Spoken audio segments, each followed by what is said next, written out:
Greetings and salutations, and welcome to Flintlocks and Fireballs. With me, your host and Dungeon Master Jason Phelps, joined as always by Robbie the Owl Bellekom, Sam the Blade Burns, and Ellie the Sparrow. Why am I just the Sparrow? Why does everyone else get a cool name? We're a handful. We're a handful of desperately insane actors. Will attempt to navigate the murky waters of Dungeons and Dragons. As always, we're going to leave a space here for any announcements that future us might key in. Hello, it's future Jason once again with messages from the present. So, this week we are starting Robbie Watch, where we attempt to track where Robbie Bellekom will be this week in the country. This week we are expecting her to be in Aylesbury with Awful Auntie from the 18th to the 22nd of July. So, if you live in or around Aylesbury and you enjoy puppets, owls, or the works of David Walliams, feel free to check that out.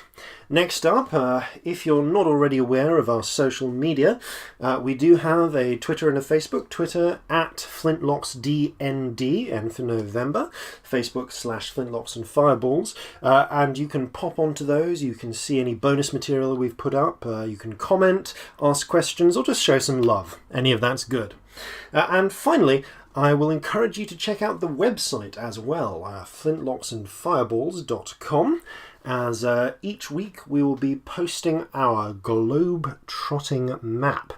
Follow an Indiana Jones-style red dotted line as the party wanders the seas and shores of Calcinea, and you'll be able to track where they are in each specific episode. Alright, well, that's enough from me. Back to you, past Jason. Well, those were some amazing announcements or an awkward silence. So, yes, well, I am definitely going to be patronising that event and or product. Yes, we will. I shall also consume the thing. We shall probably be at that event or convention. So, with that in mind, we'll move us in to our recap and pick up from where we were last time. Time for Flintlocks and Fireballs. Our land stands on the sabre's edge. Our cities are a powder keg. Brother chains brother, no one's free. A life on land is short, you'll see. So gather your muskets, gather your spears, we'll plunder the shores of Calcinea. No kraken, storm or spell we fear, so come and sail with us, my dear. Previously on Flintlocks and Fireballs. Our party were brought together by a mixture of fate and an awkwardly crowded pub. The three curiously different paths found themselves intertwining, and perhaps by taking a shine to each other, noticing something unusual about one another's natures, or simply just in desperate need of companionship and direction, they found themselves banding together. They proceeded to investigate some mysterious disappearances and a murder that they'd heard of, had a brief run-in with some dock workers seeking to earn a little bit of extra gold by the misfortune of a member of the party, and found themselves making early negotiations with a slave broker. Where we left off, however, the party, while proceeding to the site of another of the murders, was caught by an overturned apple cart. And only now do I realise that, yes, the apple cart owner probably was a halfling. As the tide of apples proceeded to bowl over Corzin Horhace, the other two were distracted by the apple cart owner's exclamations, only for a noose to drop down from the sky, hook itself around Corzin's neck, and hoist him forcefully into the air. We'll begin. I'll ask you to roll initiative in a moment, but before that happens, there is a frozen moment of time where the pair of you who are not currently being hanged turn around and spot Corzin in his current predicament. Looking up, you can see that a 20-foot-long noose, now being pulled higher and higher, is currently tight around Corzin's neck. And, peering up, you can see just a little bit of the figure on the rooftop. Crouched up on the rooftop, scuffed black boots perched on the roofing tiles, is a tall, lanky figure, with limbs slightly too long for its torso.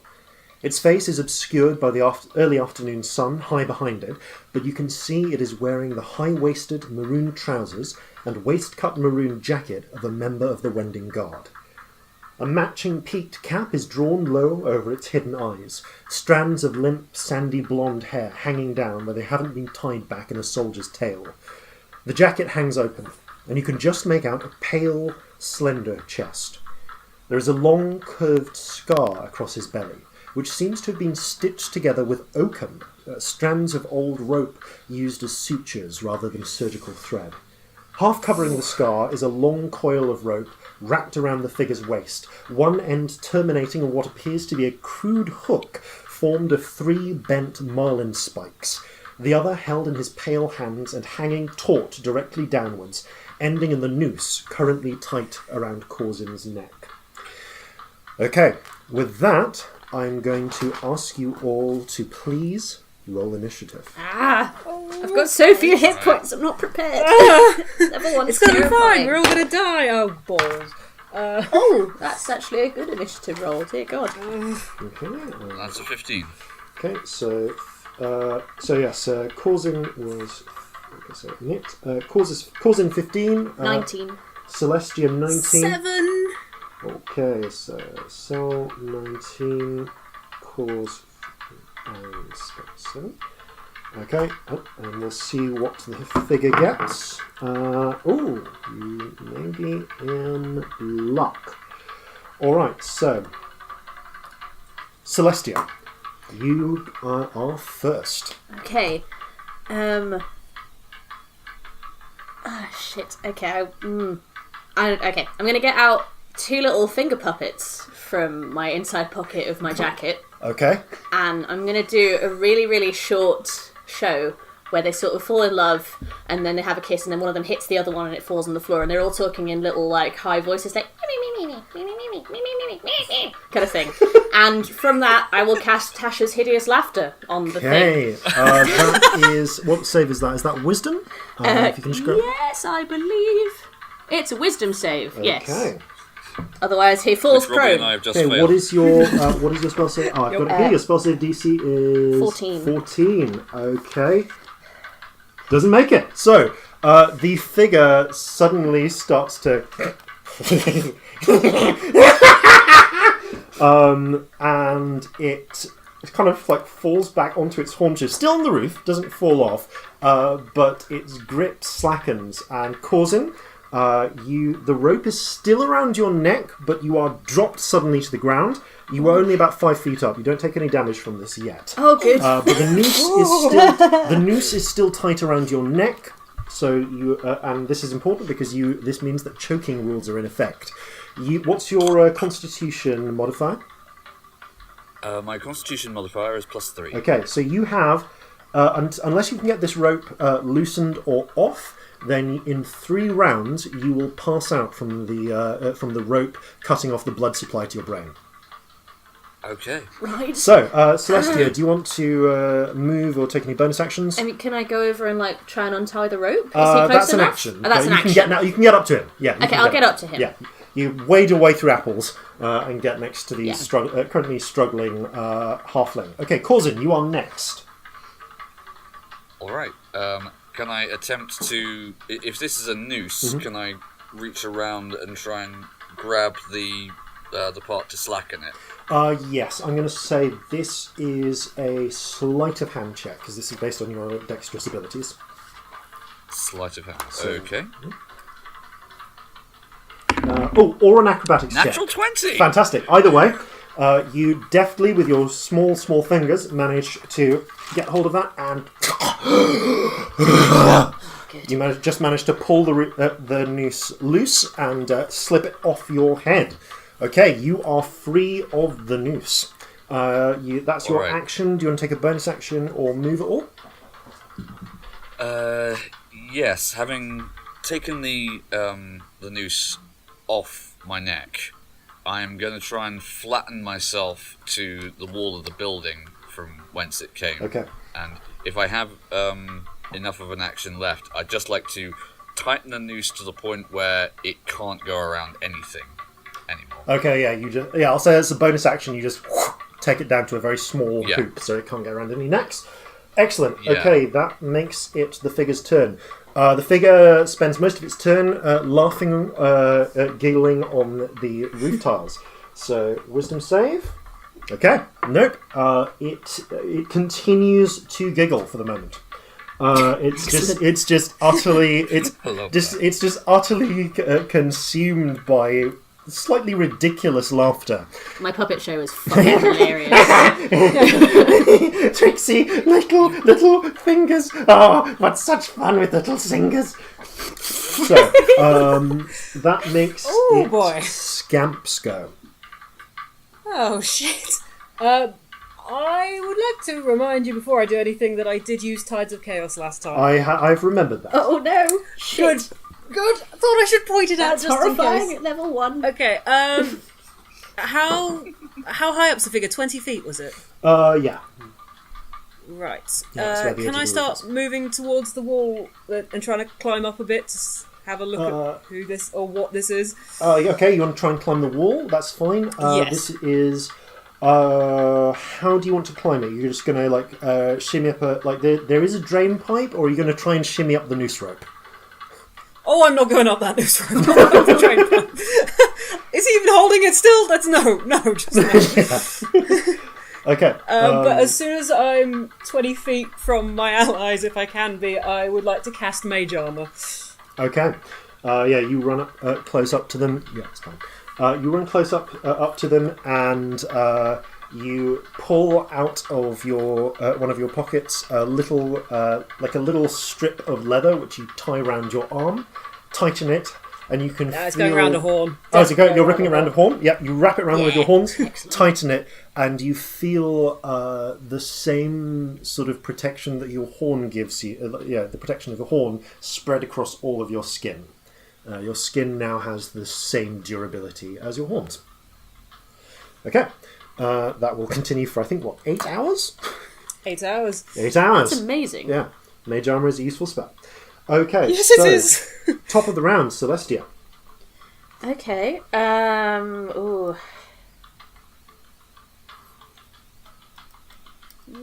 Finger puppets. I mean, is he still laughing? Still giggling.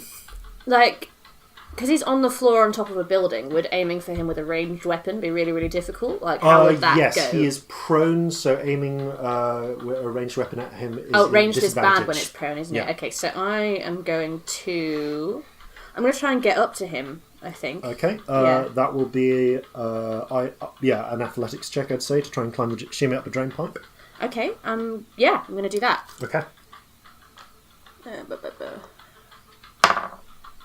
Oh, that's a 7. Oh dear. Okay. I'm going to say you get halfway up, and before you just feel the drain pipe shake and shimmy, and you just have to reach out and grab a window for security. It's not enough that you fall, but you can only get halfway up the drain pipe this round. I'm going to say. Okay. So you're halfway. You've only made about 10 feet of movement. Yeah. Did I guess up any distance? Or was it my whole movement to get to it? No, sorry. I didn't get I forgot you were doing that. Can I have an athletics checks from you then, quickly? And, go for it. Yeah. See how far up the pipe you got. Athletics. Oh dear. That's a 10. Oh god. Okay, so you were both useless. I'm going to say you got 2/3 of the way up the pipe, and now it's just you directly above Celestia, both trying to shimmy up this Regent. pipe.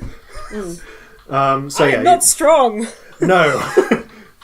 I'm a child! It's a drain pipe. This So is does the not an drain easy pipe check. like literally fall? Like No, the drain pipe it's a good old solid lead drain pipe. It is We're just not getting you can try and keep climbing up in your next turn, but I'm going to say Okay, cool. that's all you can do. Unless you spend your action essentially dashing. So that consumed your movement. I'm having a mechanics brain Yeah. fart. Tasha's hideous laughter is concentration, and that's still happening. Yes. Can I do vicious mockery because that is not concentration? That's a Yes, cantrip? you can. Yeah, that's Okay, not cool. concentration. So I'm gonna do vicious mockery, and I'm gonna go, get down here, you little fuck.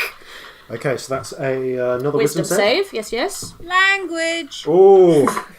Shut up. Not so little as you. Oh, this day will soon to rue. So roll 1d4 damage. it Psychic damage, worked. and it has disadvantage on its next On its next attack. attack specific. Yeah. Thank you. So that's 3 damage. Okay, so it takes 3 damage. Ooh, nice. Okay, and it also gets to make another wisdom saving throw. Cool.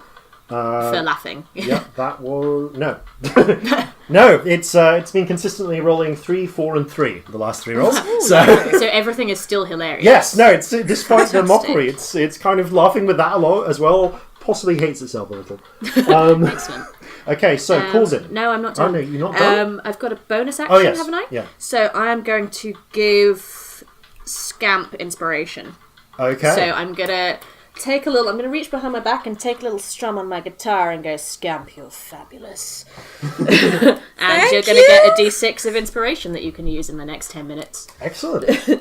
Lovely. Scamp, you're inspired.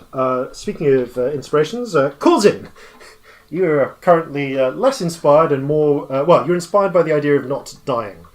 I'm more kind of absolutely feckin' livid right now. Yes, that would be true as well. Okay. Alright. He's still laughing his ass off up Oh, there, yeah. isn't he? Still giggling like a maniac. Is the only way to get up there up the drain pipe? Make a quick perception check. Alright. I'm going to say because of the thoroughness of this might use up a bonus action for you though, looking for another way.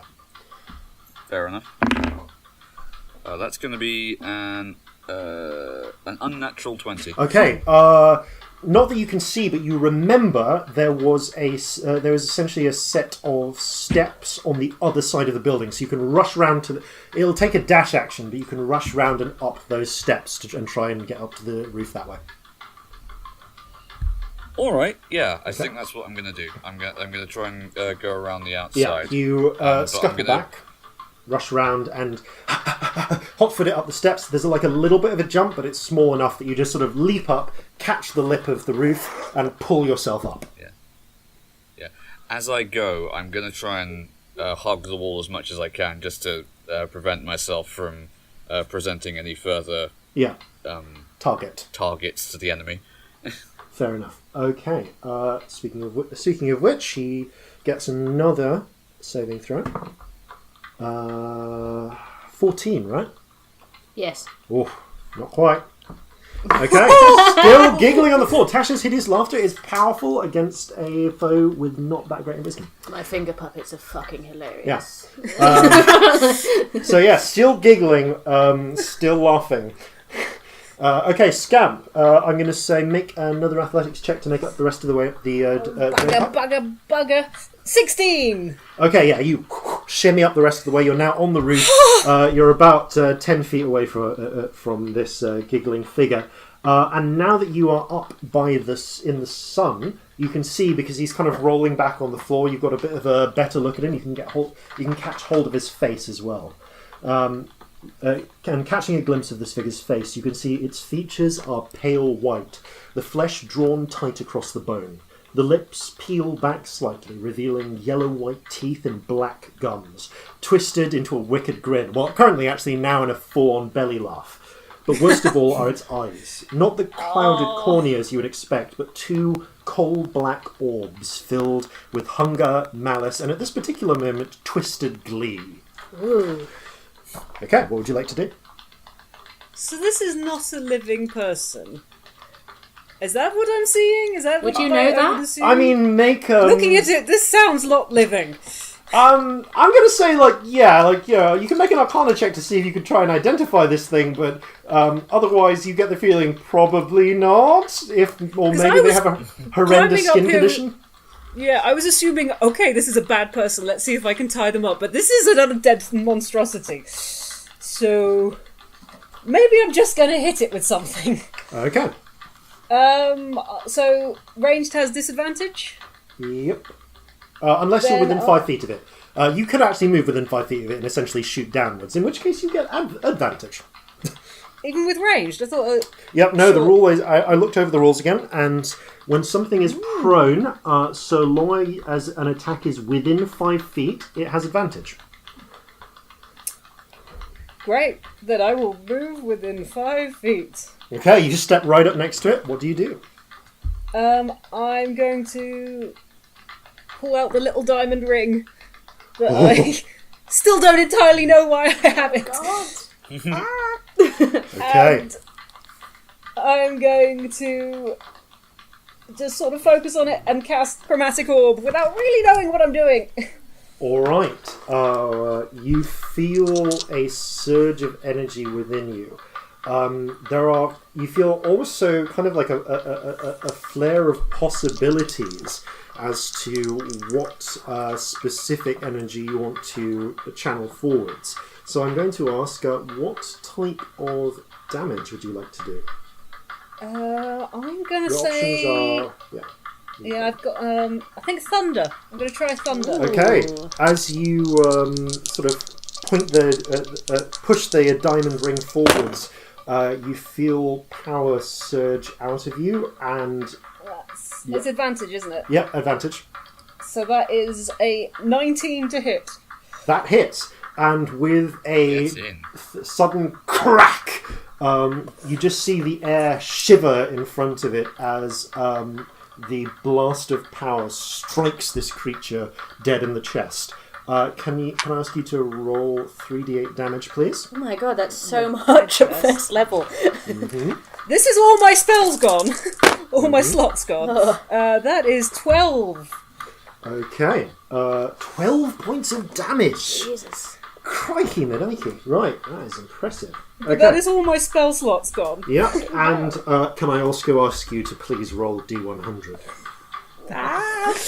Oh god, yes. Takes effect. Oh my god. Where's my other D10 gone? Let's have that one. Oh god, 97. 97. Yeah, where's... Okay. As the crack of thunder passes, you can just hear weirdly, you can just hear the sound of drums just still lingering around you. It sounds exactly like this.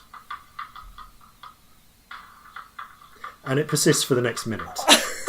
I can hear the soundtrack. Yes. So what, she just develops like fourth wall No. privileges for a few minutes? For some What is reason, this? just bursting out of the ring for the next minute is just the sound of drums playing. Can we all hear it? Or Yep, just you she can all hear it. Anyone can hear it within about 30 feet or so. That's really bizarre. Okay. So I get Tides of Chaos back, don't I? You get Tides of Chaos back. Okay. But I have used all my first spell, so it's Oh just god. Yep, yeah. Okay. Fucking hell. Right, okay, so that makes it Celestia's go. Okay, Celestia's still halfway up the drain pipe, yeah? Yeah, so another athletics check to So make she's it up. going to try and get up the drain pipe, like a person. See how this goes. Okay, that's a 15. Yeah, you shimmy up the rest of the way. Thank God, right. No one saw me use the diamond! I mean, I was going to try and be subtle, but now everything sounds like drums. So I think I'm not going to. I think I'm going to get my pistol out of my thigh holster, which is also bedazzled and purple, just in case anyone was wondering. I'm going to try and shoot him. Okay. With my pistol. All right. In the chest. So make an attack roll with disadvantage. I'm near him, aren't I? I'm too near. Oh, you want to get right next to him? Okay, well then with advantage. How near him do I need to be? You need to be right next to him. Okay. Yeah. For my pistol. Yeah. No, to have the advantage. because otherwise it's disadvantage. He's still prone, giggling on the floor. Oh, I was planning on... Yeah, have I got enough movement to get on the roof and get next to him? Just about have. So okay, cool. So yeah, I'm going to Does he get a wisdom save because I hit him? So yes. He can't act yet. So what am I rolling this with? Am I just just roll rolling an a straight attack. roll? Rolling attack, Okay, cool, but cool. with advantage. Because With even advantage. though... Yeah, with Okay, advantage. I'm sorry, I Sorry. got confused. It's a slightly confusing roll. But... Oh, that's really good. So that is a 23. Okay, that hits. Roll damage. Okay, so where's my D10 gone? There it is. Come on. Yeah, we want this to be a good roll. That would be a 10, so that makes 12. Nice. Boom. Okay. Literally, it's really loud. Yeah. So I shoot the pistol. It There's makes a a sound loud enough to be heard within a quarter of a Yeah, mile. there's a crack, So- and you just hear the sounds of, in the distance, the sounds of people exclaiming. With this being the second gunshot in a very short period of time, you can actually hear the sound of people running now. I'm going to lift it up to my lips and do the thing that people do in films where I just blow the smoke away, like... and just feel cool as well. I like flick my hair while I'm doing it. Okay. That's fine. Yep, that's fine. Alright, so, okay.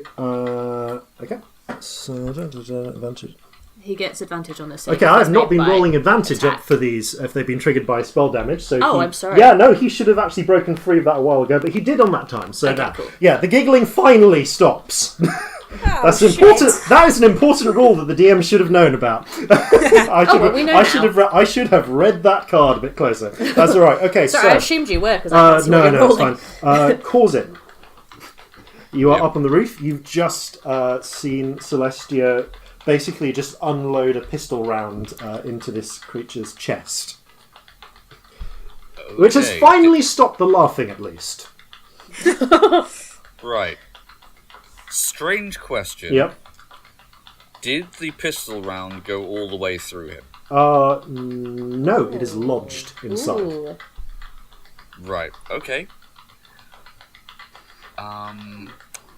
He's facing away from me currently, is he? I mean, he's kind of like on his side, facing you. So, like he's, All right. this is a weird one because he has been knocked to the ground. Right. I unsheathe both of my scimitars. Okay. I walk up to him and I just start whirling, dervishing. this guy. Okay, go for it. Right. Okay. So that's going to be an 11 and a natural 20. Hey! Nice. Okay. Right. Okay. So that's 2d6. Yep. Well, I mean, yeah, because I generally say roll the dice and then double the die result. Oh, okay. In which case, that's I rolled a 6, so that's 12 Yeah. plus 4 is 16 points of damage. Okay. We're rolling some good damage today. Yeah. This guy is basically almost dead. Wow. You actually just you slice right through his chest. You can see spine. Oh. Ooh, not nice. And I say to him, I didn't tell you what they said back in Barnacle Point, Smith. Halflings are like garden sheds. You try and eat one, they'll stick in your throat. What? Okay.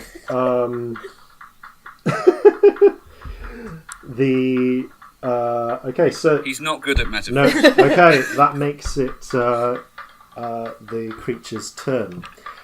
It's going to pull out from the jacket a match and a small round clay canister with a little bit of a fuse at the end. Oh god. It strikes the match and smashes the canister, which immediately explodes into a cloud of smoke. Shit. Okay, so all right. I'm going to say, can I have a perception check from everyone, please? Ooh. Natural 20. Okay. 18. Yep. 22. Okay. Yeah. Hello, we did well. Yeah. All right. It's still us able. being perceptive. It's able to use the distraction to get out of your reach, but you just you quickly back out of the smoke, and you can see it now leaping over to a nearby roof. It is currently attempting to just run with all of the might it can. So this thing is, by the way, there are just streaks of black, like dried, kind of useless looking, like dried thick blood just coming out of it now. You can actually see it where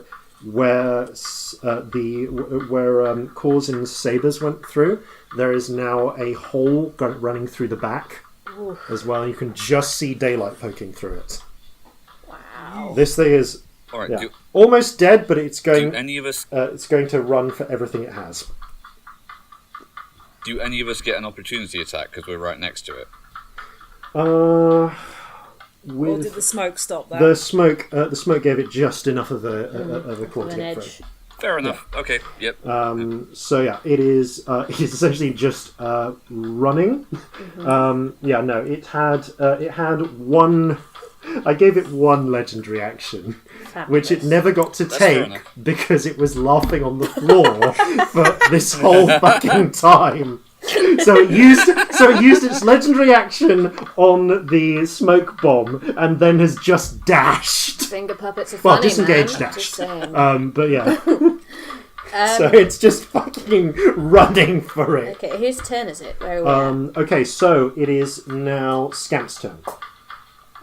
Is this a friend of yours? I say, shooting a firebolt at it. Okay, make an attack roll. Not great. 15? Okay. Yeah, I'm going to say roll damage. Ooh, So lovely. See what I can Where's do my to avoid that. There's one. Ooh, 7. Okay. Managed to reduce that by 4, so it takes 3 points of damage. Okay, yeah, this thing's you smack it dead in the back, burning away part of its maroon coat, and you just Can I hear. move towards it at all? Yeah, you hear a desperate is it- screaming. You can move towards it. I'm just going to say that at this point we are getting into chase territory. Okay. Okay, I've got 120 feet of range. Yeah, no, so that's I can fine. Keep... Yeah, you can keep shooting at it for a while. That's fine. Okay, so yeah, you kind of go after it at a slightly leisurely pace, focusing on casting spells.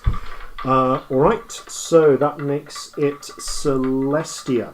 This thing is leaping across rooftops and making its way towards the thing. I'm going to say at this point everyone gets one shot at it. Can take one shot, like normal attack or shot at it, before we get into actually chase sequence time. How far away is it right now? Right. Right now it is about 40 feet away over basically just about 2 buildings on. I'm sure I'm going to need to make some checks for this, but I would like to try and follow it over the roofs, like run after it. That's fine. And get within 15 feet. Okay, that is...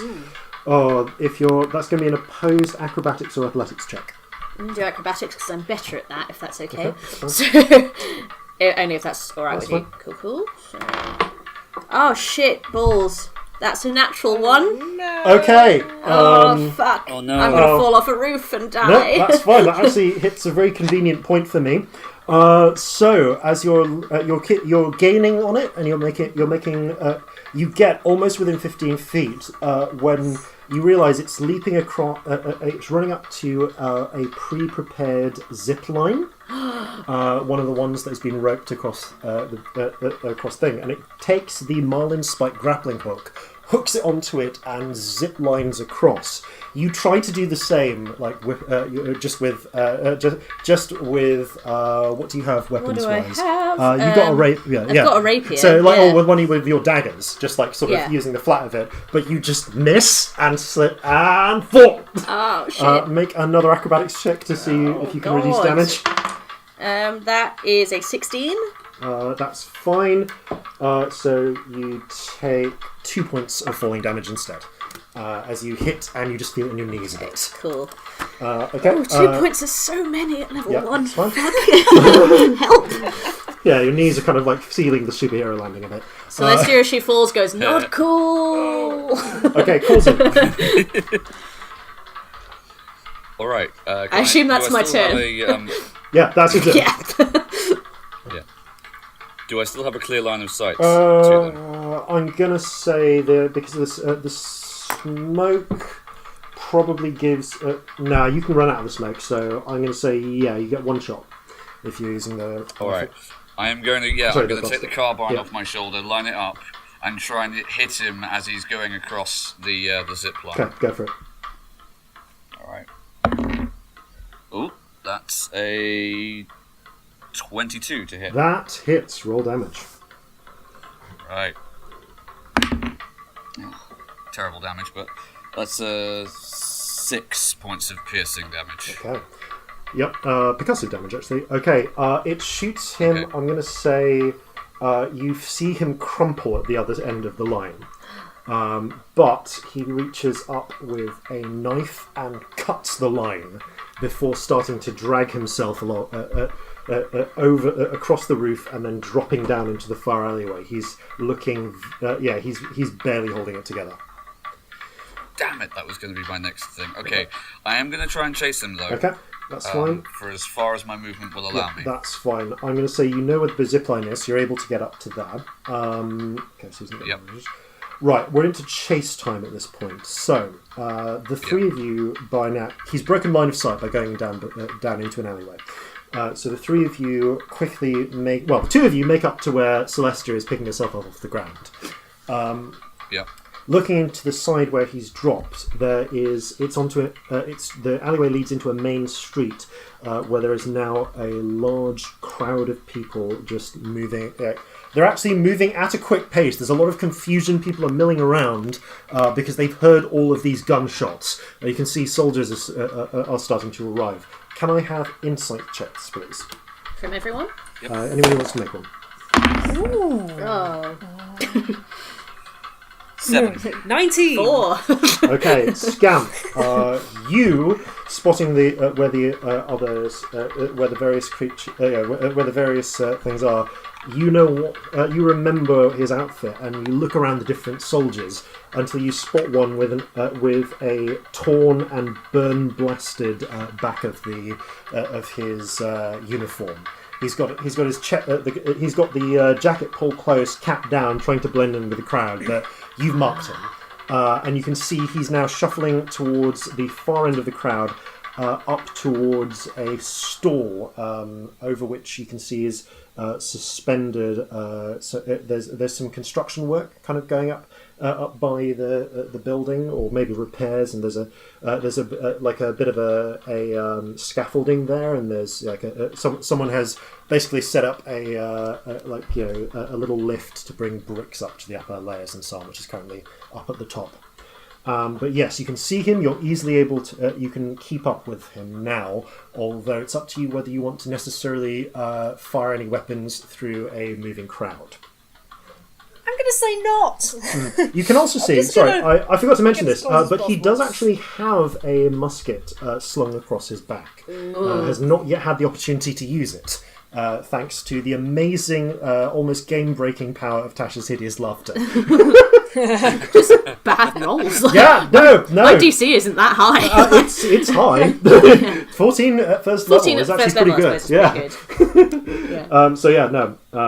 But no, you're able to. You can see where he's going. How do you wish to proceed? I'm going to follow him. Just full on chase. Okay. Yeah, just follow chase. How close can I get through the crowd? You can keep pace with them easily enough. You can just you're used to pushing your way through crowds of people. But I'm not gaining, just keeping pace. You're able to gain. I'm going to say, and you get quite close up to him. Right up at this point, he's not really managed to gain much distance. You guys are basically neck at ear. You're very close on his heels. He's definitely been doing his best to try and drop you, but luck and skill have been on your side. Okay, so Corzin, Celestia, are you kind of pressing through the crowd as well? Yeah, totally. Oh, okay. Yes. As he gets to the scaffolding, rather than trying to climb it, you see he's still got a knife, and he just grabs onto the rope that's counterweighting the lift with the bricks on, slices it, and as the bricks fall, he rides the rope up. They actually fall through the scaffolding, tearing it down in the process. So he uses the counterweight to get up to the roof, leaps onto it, starts scrabbling, obviously wounded and broken across the rooftop. But now a ton of more like a quarter ton of bricks has just hit the marketplace, along with 5 bystanders. Oh God! As the bricks splash out, no one seems to be killed, but people are now screaming and injured. A stampede is starting. Yeah, but you can see that he's gotten up onto that roof. How do you want to try and proceed after him? Oh, someone's getting in trouble. Is there an obvious way to get up the building? Make a investigation or perception check if you want to look for one of those. Oh dear, I'm so good at those. He's Assassin's Creeding this motherfucker. Oh yeah. I have inspiration, but I don't think it'll help because that's a 3. No, that's going too Okay, fuckle. no. You kind of like spend time looking around. You can't find one. The other two of you, you guys can still try and. On our turns, or no, you're acting simultaneously. This is chase. Okay, cool, this is chase time. All right, yeah. So I'm going to look. Okay, so you're looking as well. You make a perception check. Do you want to do anything different or just? no, just a perception, I think. Okay. Does a 22 get me anything? Yes.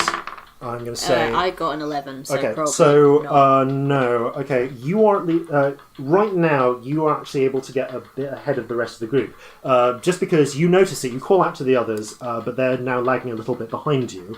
Corzin, you spot that there is an outside staircase on the like 2 buildings down, but you can sort of muscle your way through the crowd of people and hurry your way up it. He has gained a bit of a few buildings on you by this point, however. So it's getting into a bit of it's getting more of a closer chase, or rather, it's a less close chase. This time, as he is running, the 3 of you are now back up onto the rooftops. You're chasing after him, and he finally takes down the musket and aims it not at you. But he fires at what you see is a large dovecot that someone has kept, like a pigeon roost type thing on the rooftop. Right. Yeah, someone keeps messenger pigeons. The dovecot, there's another crack as the gun goes off. The dovecot doors blast open. Well, they more swing open with a crack. And just dozens of doves and some pigeons but just fly out right into your faces. This is a dexterity save from everyone, please. How close to the edge of the roof are we? Close. Oh, natural 20! Okay. Come on, dexterity. I ain't scared of no birds. 20, but not natural. Okay, and Corzin? This is 24. Yes, Okay, guys. you all managed to weave your way, kind of hands raised through the blast of doves. Dexterous as fuck. Okay, he doesn't Not manage to really, gain. just lucky. Yeah, at this point, he doesn't manage to gain any more of an edge on you. You get the sense that things are coming to their head now as you're reaching the rougher eastern end of town. How and you can far see, away is he? He is pretty close. At this point, he's probably got about 100 feet on you, just because of the. So I can fire a spell off. You can, but as you're preparing to, I'm going to say you see him unhook the crude grappling hook from the 3 marlin spikes. He swings it around, and as he leaps forwards, he manages to catch it on. You can see there's an old crane built onto the side of a building. He catches it onto the crane beam and swings across a Fucking Indiana very Jones wide, over here. like a 20-foot, 5-foot wide gap, and smashes through the old wooden, remaining wooden beams of a warehouse and just vanishes inside of it. Okay, can we see where this warehouse is? You can see where it is, going? but looking at it, this is a big warehouse. There's a few possible exits you could have gone on. So I'm going to say you've got a choice here. Either you can try and follow him into the warehouse, whether that means going down to the ground, trying to leap across the same distance, or trying to or you can stop from, because right now you've got a good vantage point, and see if you can see where he's escaping from. I think Celestia would run after him. Okay. So Celestia's going to try and do the same thing that he did, because I just feel like she would. Okay, she you don't have the good grappling judgment. hook, so that will be an acrobatics check. Yeah.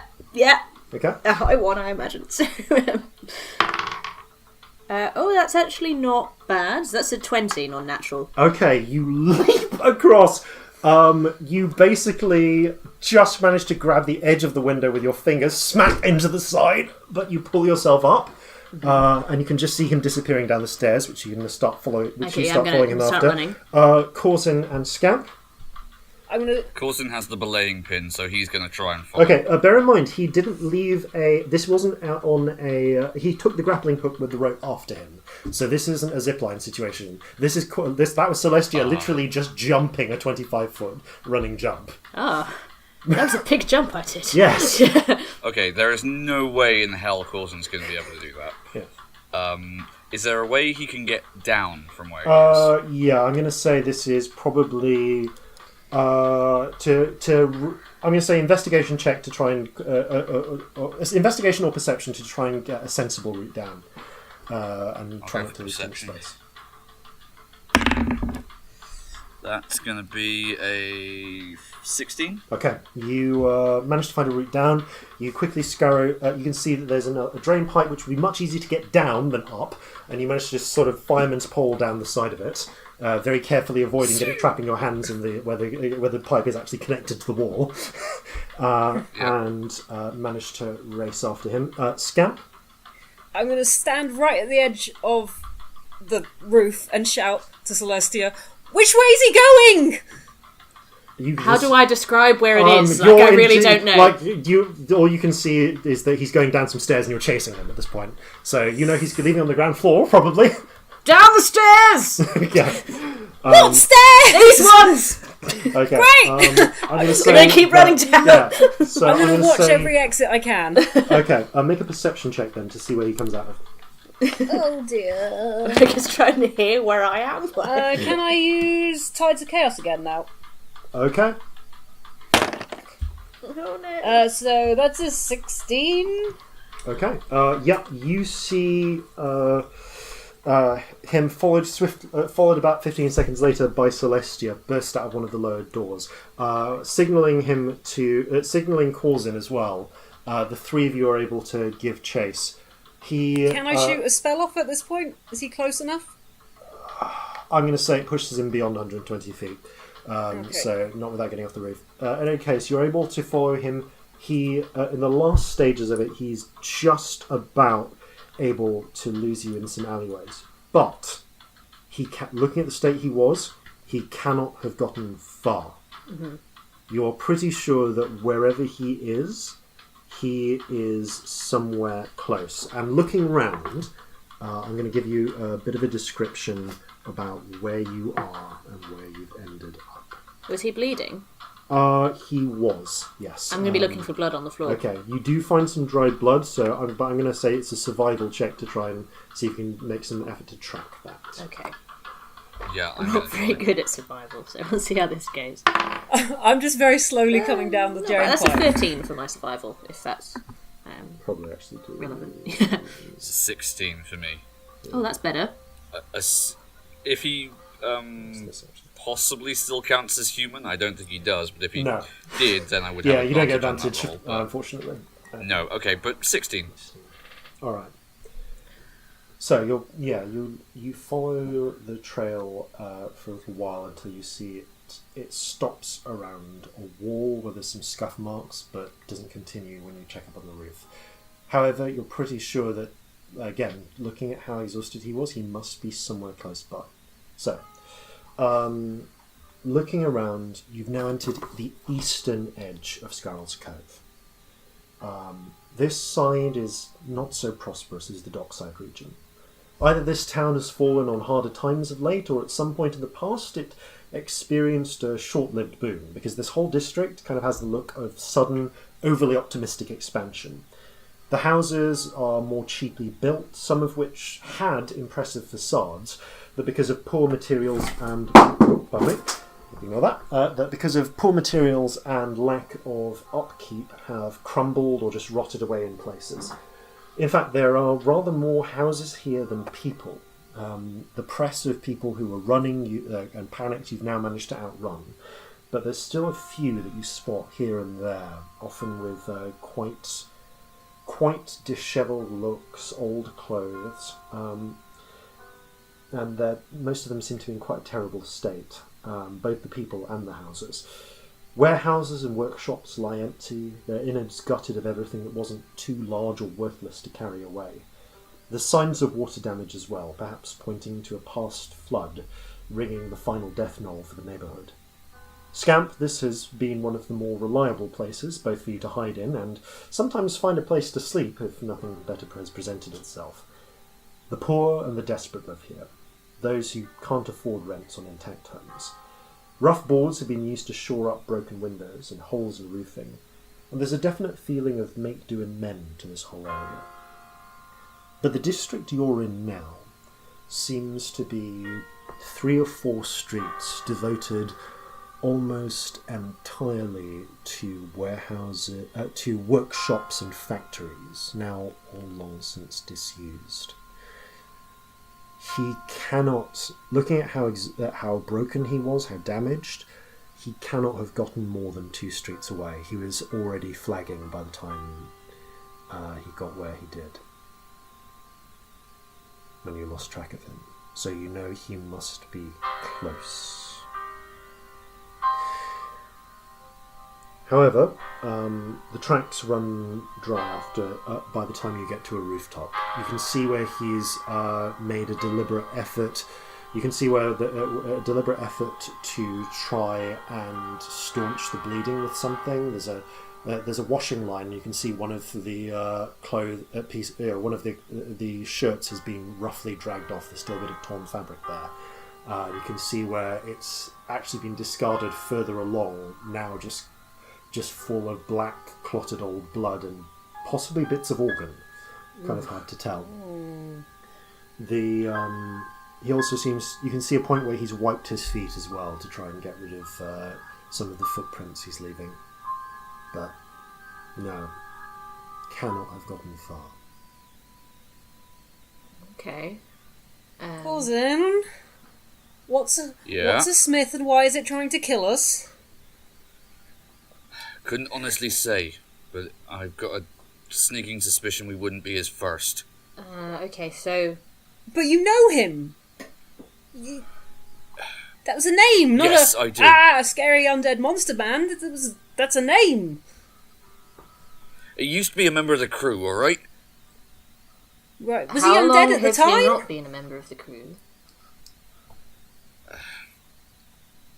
I don't know, couple of days. Why? He's going to get away. We've got to find him. I'm all for equal opportunities and stuff, but was he undead when you hired him? Well, not that I noticed.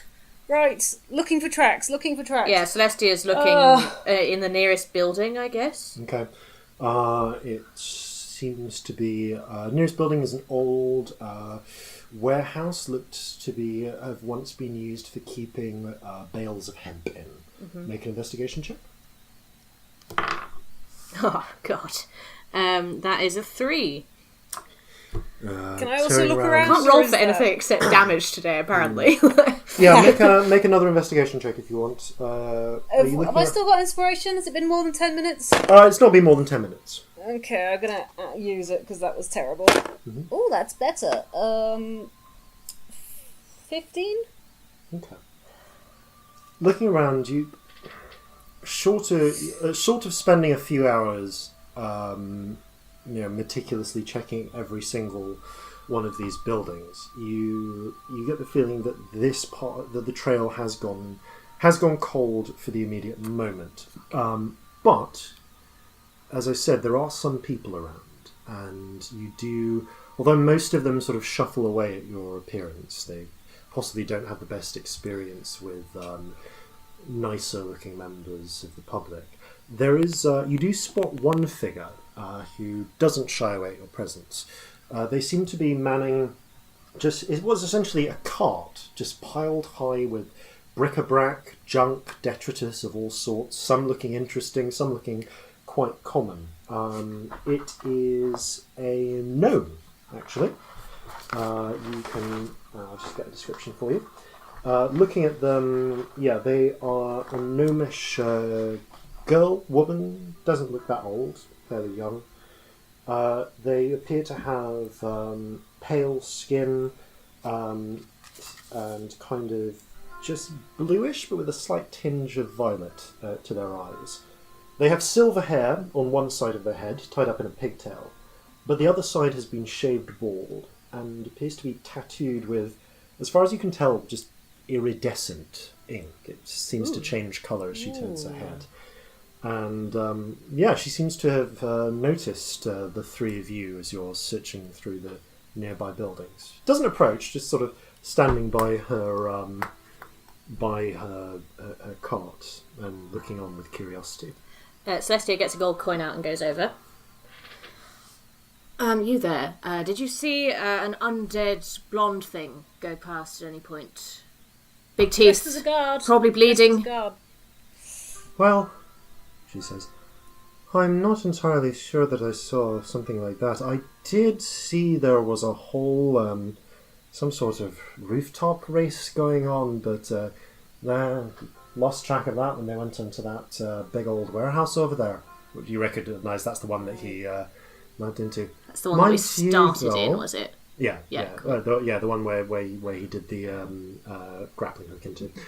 That said, though, it's certainly the case that there have been interesting occurrences around here. I've met one or two of them myself, and she gives Corzin a bit of a wink. Corzin says, we've got to get up on the roof. All right. Well, I mean, I am open for a trade. I suppose it depends what sort of things you're looking for.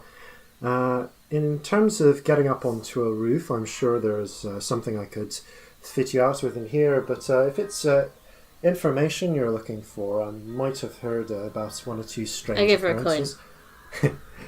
She takes the coin, looks at it. Well, that'll help towards the stuff to help you get onto the roof, but that's not quite what I'm interested in information-wise. What do you want? Looks over at Corzin. I'll take a secret from you. Ooh. What do you want, Vera? All right. I'm just going to text you this. She. All right. She leans. You know everyone. Into your ear, over to your ear, and whispers something. 1 minute. Oh, I so want to know what it is. I hate this texting thing. We're all distributed, so we can't whisper. Oh, I know it's better if I don't hear it, but I want to. He says back, why do you want to know that? Oh, don't get me wrong, I'm not in the blackmail game, but you're an interesting sort of figure. I have an eye for that sort of thing. And she taps the side of her face near her slightly violetish blue eyes. And let's just say I like to sate my curiosity.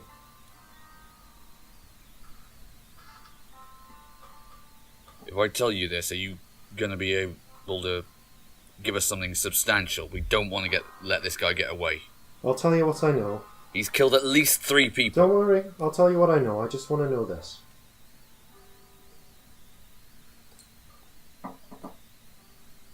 Do I have to say it out loud, or can I whisper it back to her?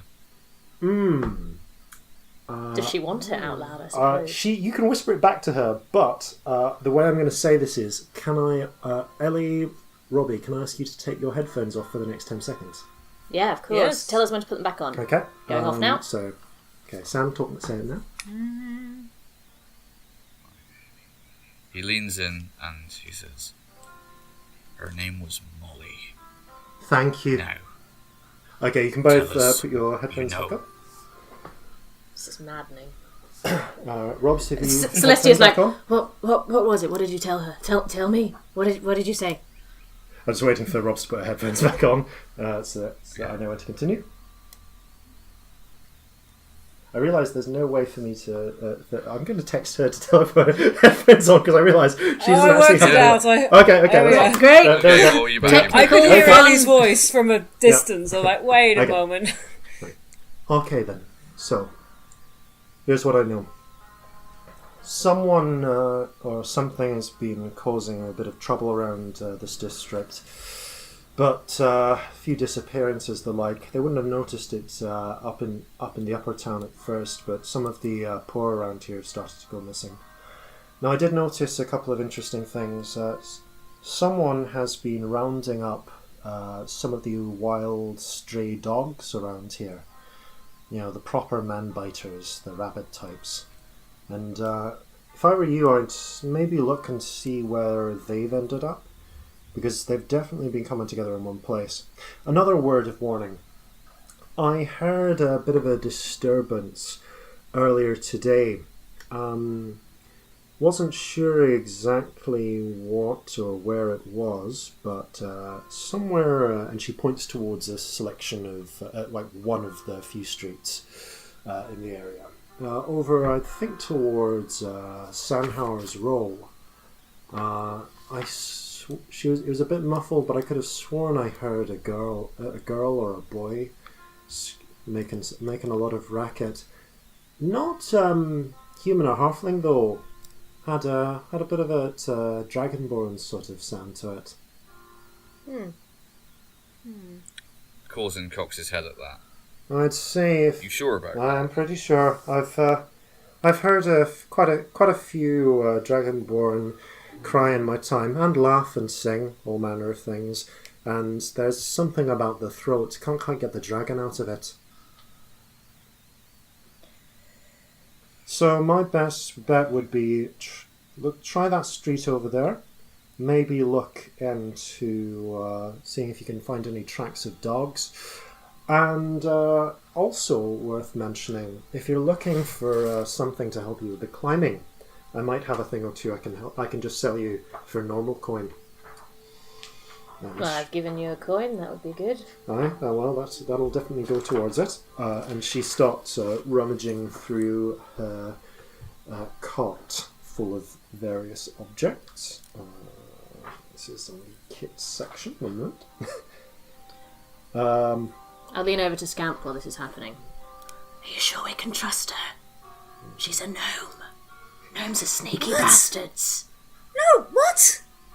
You can't trust a gnome, everyone knows that. Who told you that? Everyone? What? So you know that, but you know that people don't throw stones at teeth. What? No, gnomes are fine. Really? Gnomes are fine. Corzin gets in between them. Corzin gets it because no matter what you've heard or haven't heard about gnomes, I can tell you that this particular gnome is a business. You know her? That's a strong word, but we've met.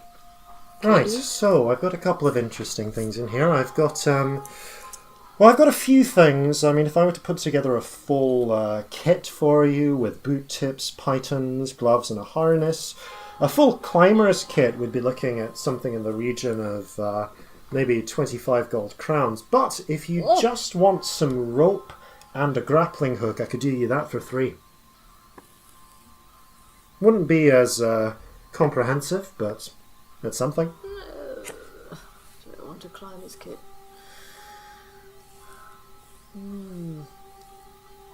What are you actually doing here, Vera? Wandering. I got a bit of a sniff of the wind, and it told me that interesting things would happen here. And lo and behold, interesting things are happening. That's You do a not lot of foreboding at all. Yes, I would like to buy the climber's kit, please. The full kit? Alright then. Yes. 25 handy. gold crowns, please. 24, I've given you one. That's quite right. And she pulls out a small little leather satchel from the various bric-a-brac and starts putting into it a selection of pythons, you can see there's some kind of crudely put together, they're like a series of 4 spikes that are designed to tie to the front of your boots.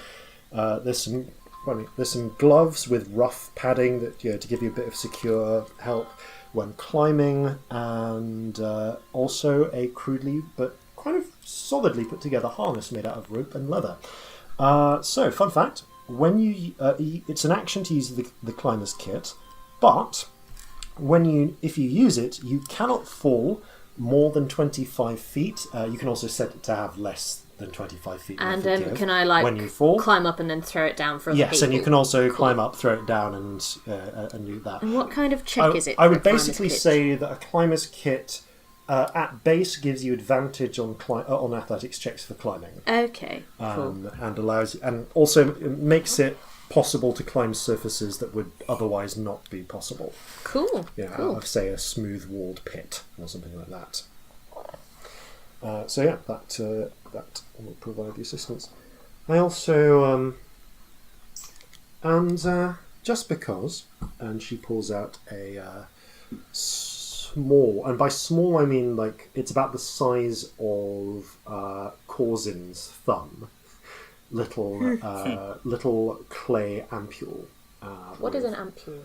It's like a very small bottle with a cork on one end. She pops it off, and you can just see there's like a little bit of goldenish-looking liquid with a distinct alcoholic whiff to it. It smells like very medicinal, like very herb mixed brandy, possibly. And she puts it in there and holds it out to you. Actually, I'm going to say to Corzin. And waits for you to extend your hand. Would I know what this is? Yeah, you would know because during battles they are sometimes given out as carefully rationed out to a boarding crew. This is a potion of healing. Ooh, nice. She drops into your palm and says, "Lanyap." Lanyap. Oh. No expense spared then. She gives you another wink. Well, I think I've concluded most of my business here for the day. Best of luck with your endeavours. She picks up the edges of the cot and starts wheeling it off.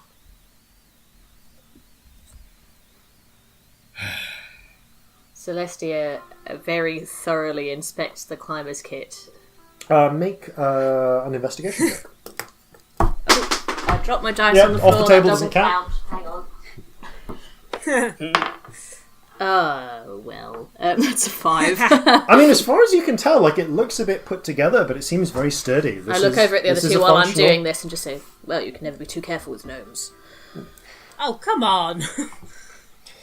But as far as you can tell, yeah, it seems to be a legit climber's kit. Not admittedly one to put together from scraps, but functional. Okay, good. So should we go to the alleyway? Yeah, let's go looking for dogs. Mate, in which case I'm going to ask you for either investigation or survival. I'm going to roll survival. I'll do an investigation. Rubbish at survival. I'm rubbish at both. Oh, I got a natural 20. Ooh, 9. 13. Okay. You kind of begin moving down this road. You can see there's quite a few different buildings, mostly old warehouses and workshops, as I said. But there is one of them, and you kind of follow your nose on this one. You can just smell that old. You know that sometimes you've not. Dogs aren't that common in the Underdark. They're not really well adapted to the environment. Household pets, for whether as like little lapdog type pets or as guard implements, are more likely to be lizards or giant insects, giant spiders, that sort of thing. Have I seen a dog? You haven't seen dogs before, have you? Once some traders brought them down. They tried to sell them off as pets. There was some interest in them as a delicacy. But you know the smell of dog. Okay. And it smells kind of like old carpet. And kind of sniffing along, you find one of the larger buildings is what appears to be an old rope factory. It's a rather ugly brick cube, as buildings go. About 40 feet high, the flat roof. Has no ground floor windows, but it does have some old glass panes about halfway up its face, most of which have been broken to a greater or lesser degree.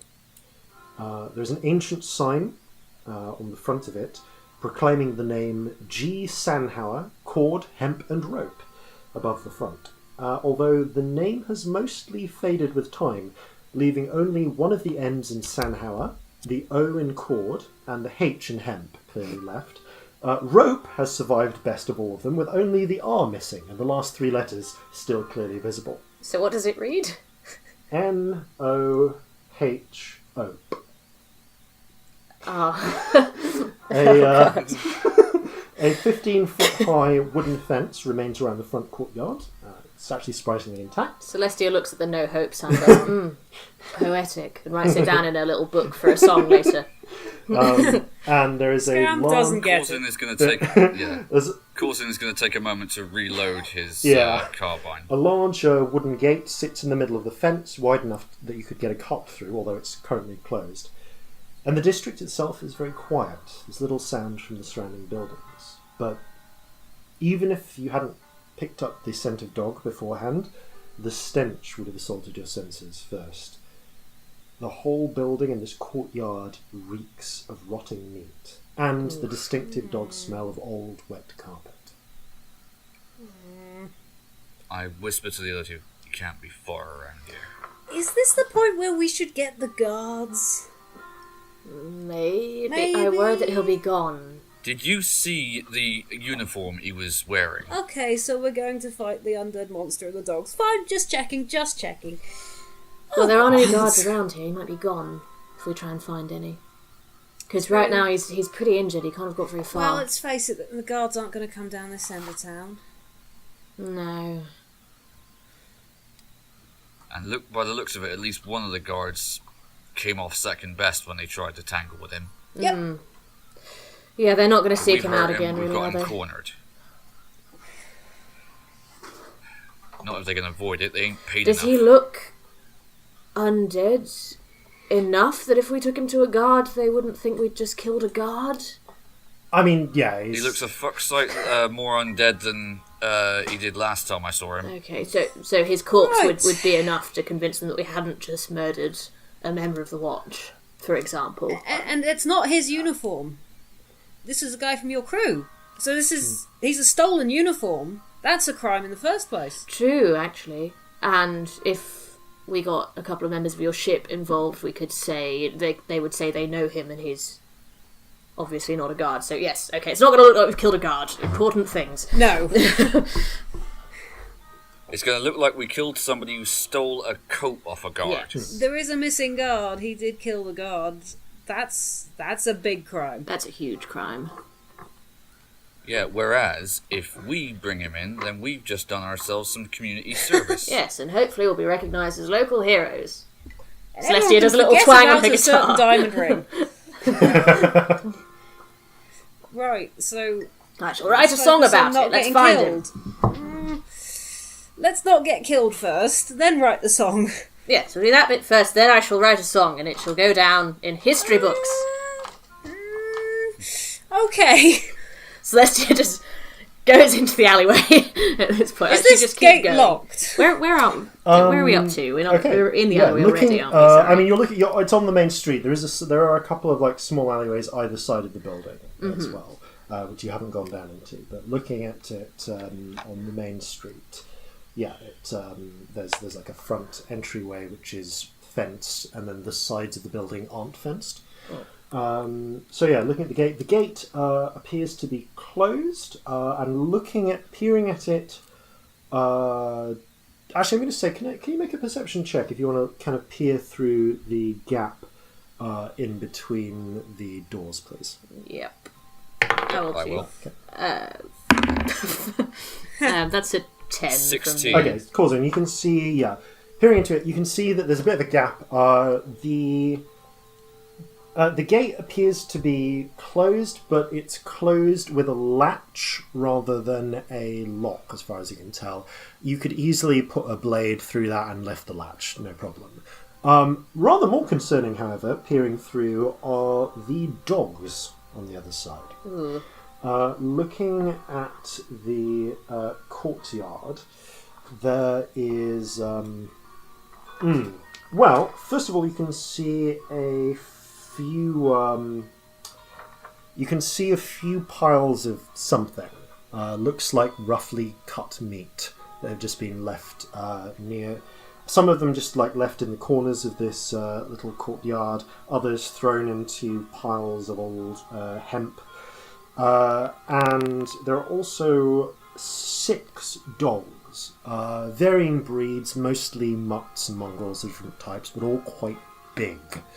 You know, these are large dogs. Many of them have mange, other diseases, and one of them in particular has a bit of froth at their mouth and kind of a bloodshot eye look. Yeah, these, and you can tell some of them are actively feeding on the meat. One is kind of taking strips of meat off what is definitely a halfling thigh bone. Oh God! Yeah, these dogs have been taught to eat man flesh. How high is the fence? You hear 15 feet. Okay. You hear Corzin's knuckles crack. So we're behind a fence and not a door, right? This is the gate in the fence. The gate in the fence. Yeah. How sturdy does the gate look? Like openable? Oh, I mean, you can open it just by sliding a knife through the slat and putting up the latch. It's not hard to open. Okay. If I sat on a roof, could I just take pot shots at a dog? In theory, yeah. If you got up one of the nearby roofs, you could start taking dog shots. Then we don't need to open the gate till they're all dead. You have a point. How close to the gate are they, actually? They're scattered at different points around the courtyard. Okay. I was picturing them all together. Yeah, it's like maybe 20 foot by 30 foot courtyard. Okay, are there any within 15 feet of the gate specifically? Yeah, there's a couple of them are. Okay.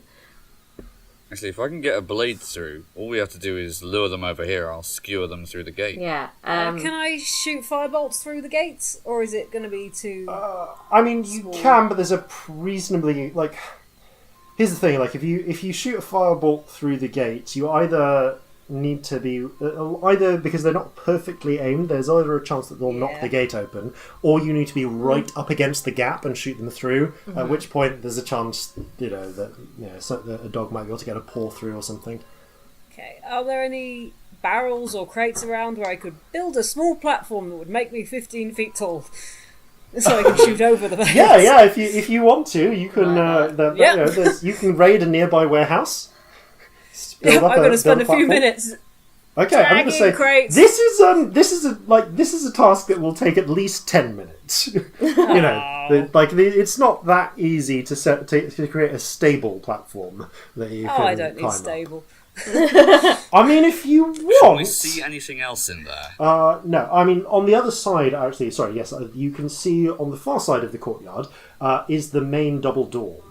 Which leads into the building, and those are locked. You can see that there is an old rusted padlock on the front of said door, which is currently looped through a chain holding the 2 doors shut.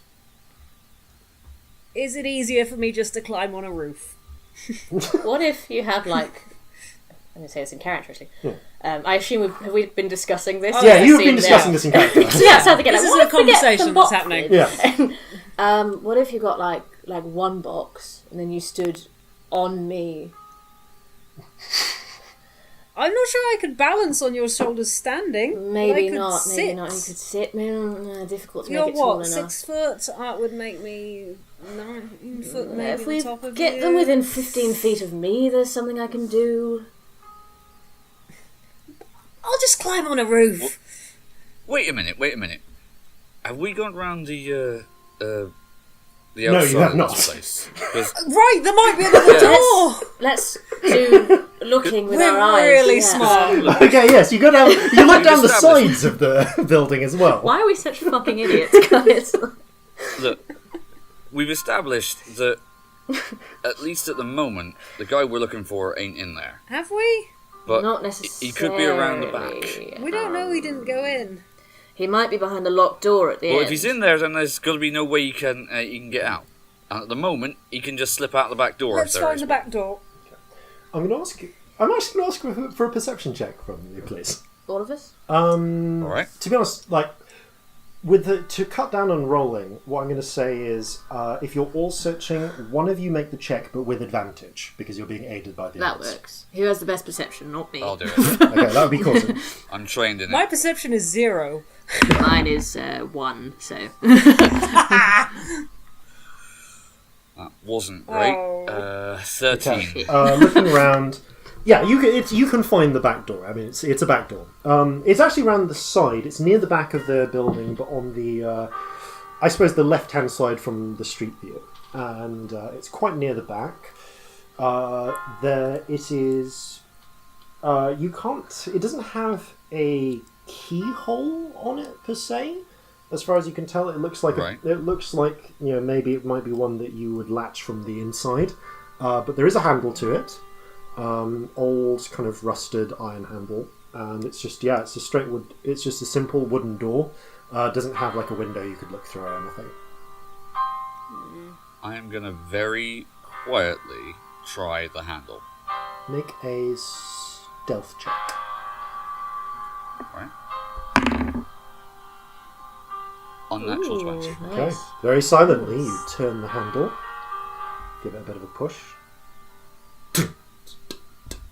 Doesn't make much sound, but yeah, this feels like it might be barred from the other side in some way. It kind of has the feel that you'd need some way.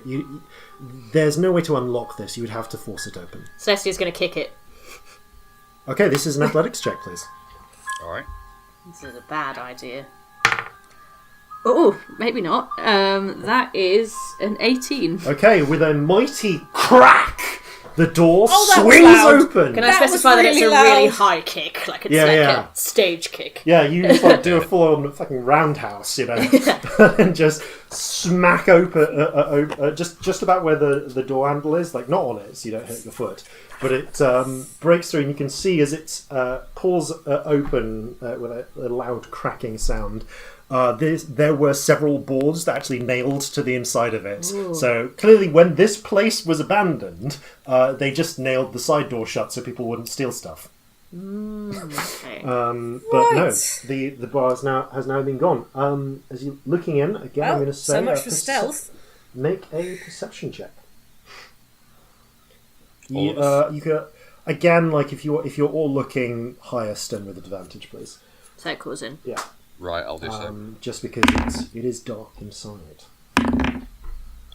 All right, that's much better. That's a 21. Okay.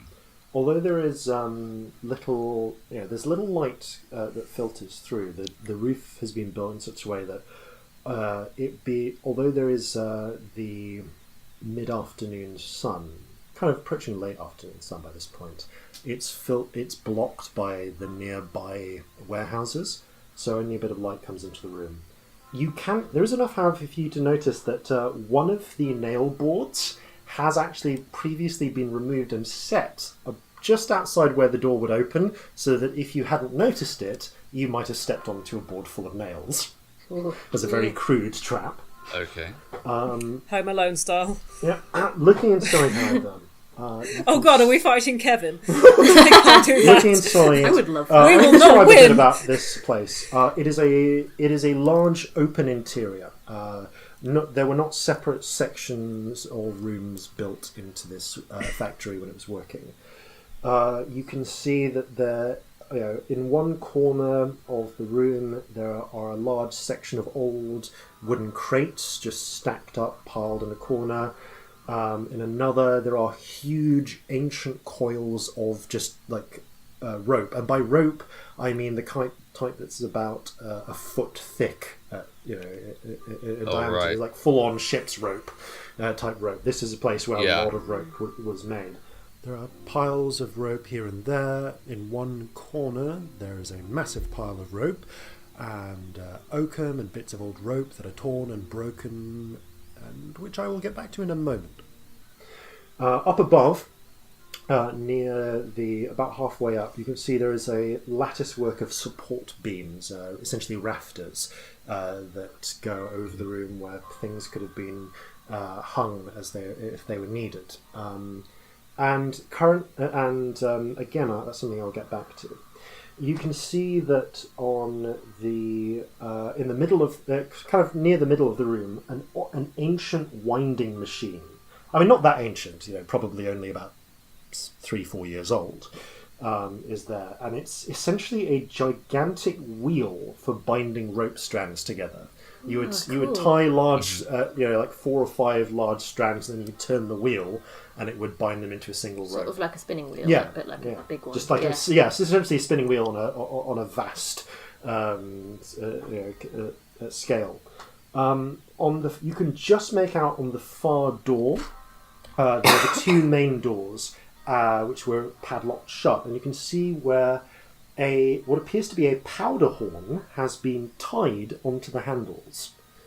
Just like a horn that you would keep gunpowder in, for some reason. That's devilishly clever. Yeah. Shall I shoot it while we're really far away? Before you do that, there's a couple of other things you notice. If I were you. I mentioned that the rafters would be perfect for hanging things from, and that's exactly what's been done. There are around 21 corpses. 21? Many of which are missing bits of flesh, chewn off or cut off, including at least 3 guards. Just some of which are varying different races. Some human, some halfling. There's a dwarf up there, and they are just hanging by the neck from these various ropes. And in the corner, on the huge pile of old rope and cord, there is tightly bound, still alive, a young female dragonborn, maybe. Is it the blue one with the scale hair? Yes, that would Hero. be. Oh my god! Hero Is it Saito. Hero? Yeah. Yep, that would be Hero Saito. I'm just going to run straight over there. Okay. Just Celestia's thinking, I'm going to use this as leverage later as she goes over and also helps. Yeah, I'm just running over and pulling you out run my straight dagger. over there. Okay, Scamp, you run up first, and just as you get to the base, it's just a moment too soon that you notice her eyes widen and a little bit of a shaking in her head as you step onto one of the ropes, and you feel it's just a little tauter than it should be. No! The snare closes around your foot, and you notice there is a sandbag up in the left. Well, actually, it's not a sandbag. One of the corpses nearby gross. drops. Oh, that's going to And splat. as it That's going to splats to the ground, it pulls you up into the air. You are now suspended 20 feet up in the air by your foot. At this point, I'm going to. You're a bit busy, Scamp, so I'm going to ask Celestia and Corzin, because both of you can see what this little dragonborn. Her mouth is gagged, by the way.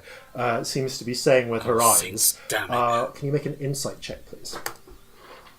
Yep. Oh, that's cocked. So I'm going make to it do roll that again. again. Sorry, That's it fine. fell against my pencil, so it was between 2 numbers. So 13 for me. Insight was that? Yeah. 14. Okay. Yeah. You spot and are able to call out to Corzin in time. One of the guards hanging just over where Corzin is Smith. Shit. And as they and you're able to call out just in I time go, "He's before there, he's before there." you can drop the noose. Okay, I'm going to say roll initiative anew, please. Shit. Oh, Alright. I hate all of We my dice. head Yeah, I'm a little busy, so that's not very good. into back into combat. That's an 11 from me. Okay, so 6.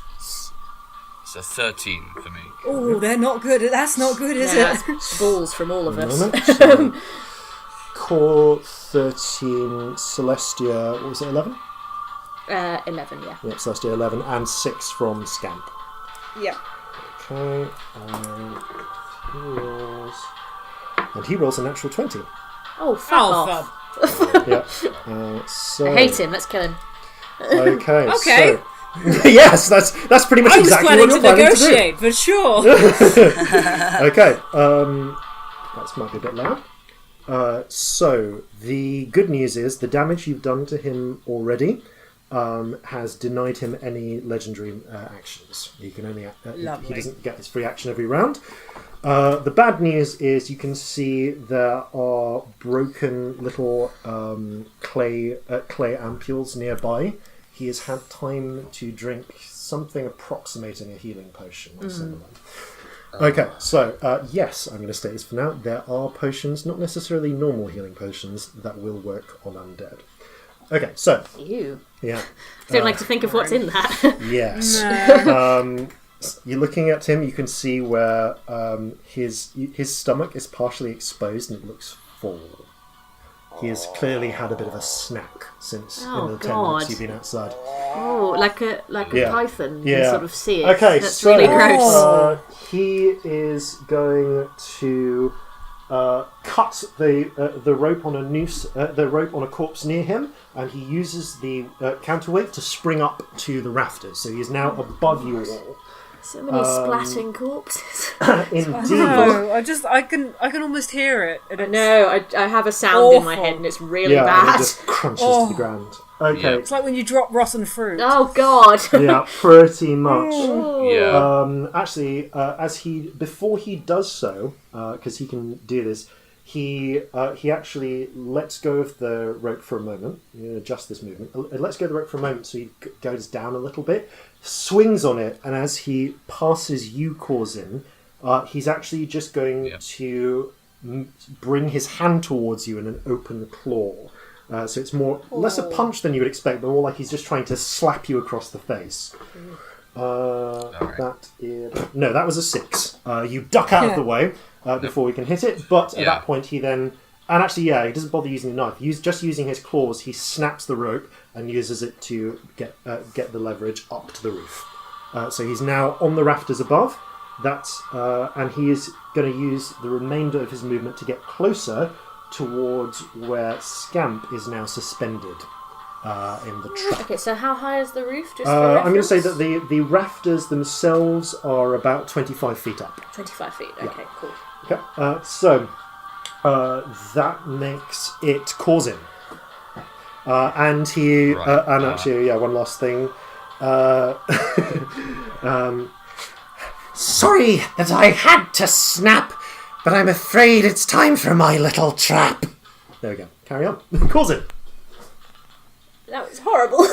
He mutters to himself, I'd give real money if he'd shut up. And then he Seconded. takes his carbine off his shoulder and attempts to take aim as he's jumping across the rafters. Go for it. So. Oh, that's 22. Nice. Roll damage. Not great. 7. Okay. Percussive. You catch him in the hip.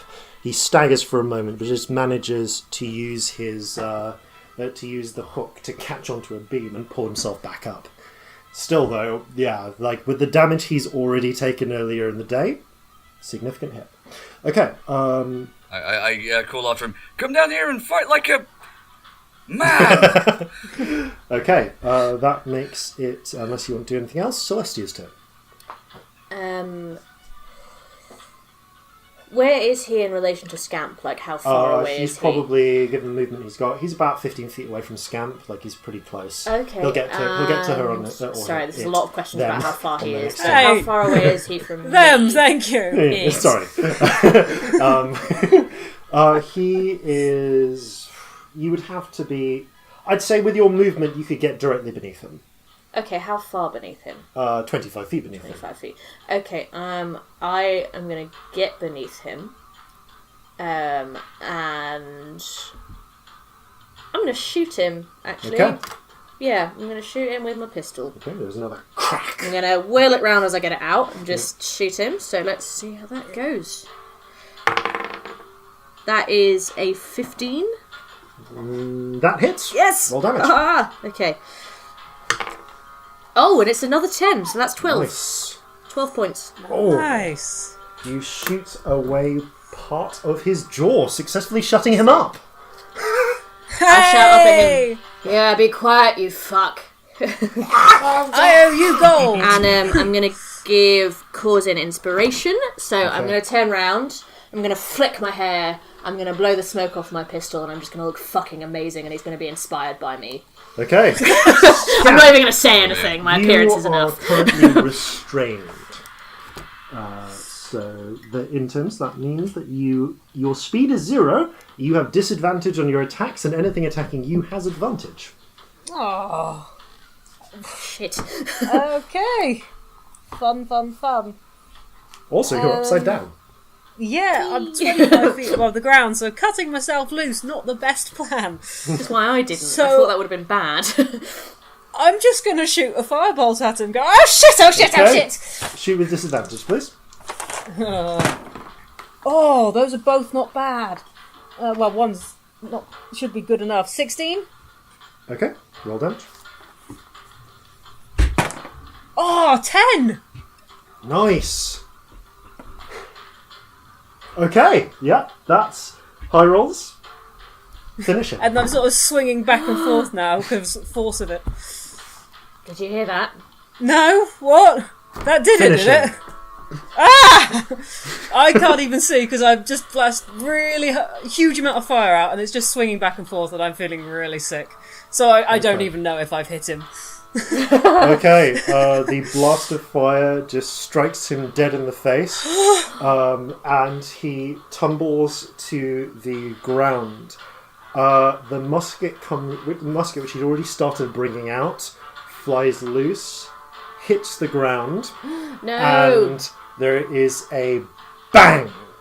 The bullet flies out and hits the powder horn, currently tied to the door, which explodes. What's that? Roll luck check on this. Okay, I'm going to say, however, the odds of that, not so high. Also not quite high enough that they were able to actually blow the doors open. So no, that you can see that the chain on that has been loosened, but fortunately, 6 rabid dogs do not enter the fight. Good. Yay. Okay. I'm fine up here if they do. Yeah. There's a few I'll just stay moments- here. Yeah, there's a few moments of silence as you watch the still wriggling form of Stringy Smith just burning. It proceeds for about 10 seconds with the scent of rancid, charred flesh before he finally goes still. I'm going to say, by the way, that Corzin and Celestia, as you watch, there's just a moment where something seems to peel away from the body, wisping into the air for a moment before fading away. Can I guess what that is? Yeah, I'm going to say, I guess, make a religion check. Religion Think check, Celestia would okay. know. I'm going to. Like, you have a sense of what it is, but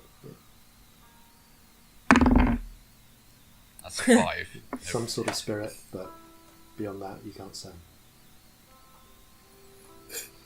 You can see that Okay, the... I'm going I'm to gonna go go over to the and- Dragonborn yeah, and check for traps around her and then just pick make an her up. investigation check. Yeah. I am removing this thing's head from its I mouth. am That's a hanging 7. upside down from the ceiling. Yeah. You don't Just find any staying more there. traps, and fortunately, there aren't any more. Oh, thank God. Okay, good. Yeah. Yeah. I'm going to pick her up. Is she small enough to pick up? Is that okay? Yeah. Yeah.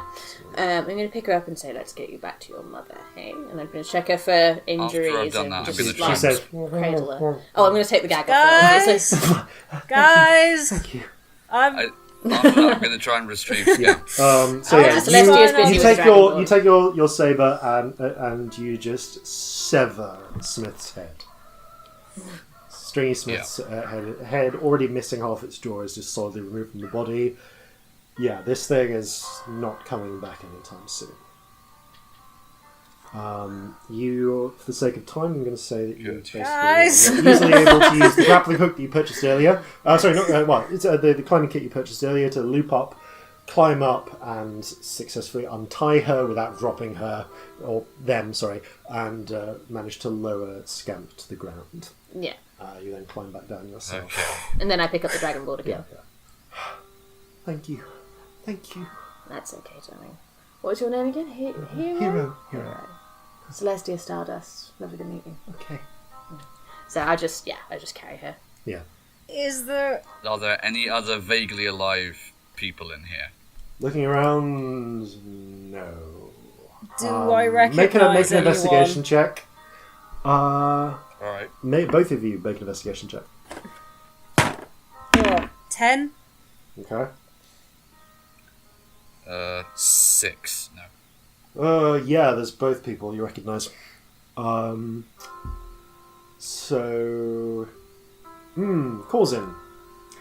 You find out why Seaman Thomas didn't come back last night. Oh no. Oh, shit. God. You not also good. spot another of the thugs that attempted to assault you the previous evening. You also spot two of the. There were actually four. There were 4 corpses with militia uniforms up there. One of which was Smith.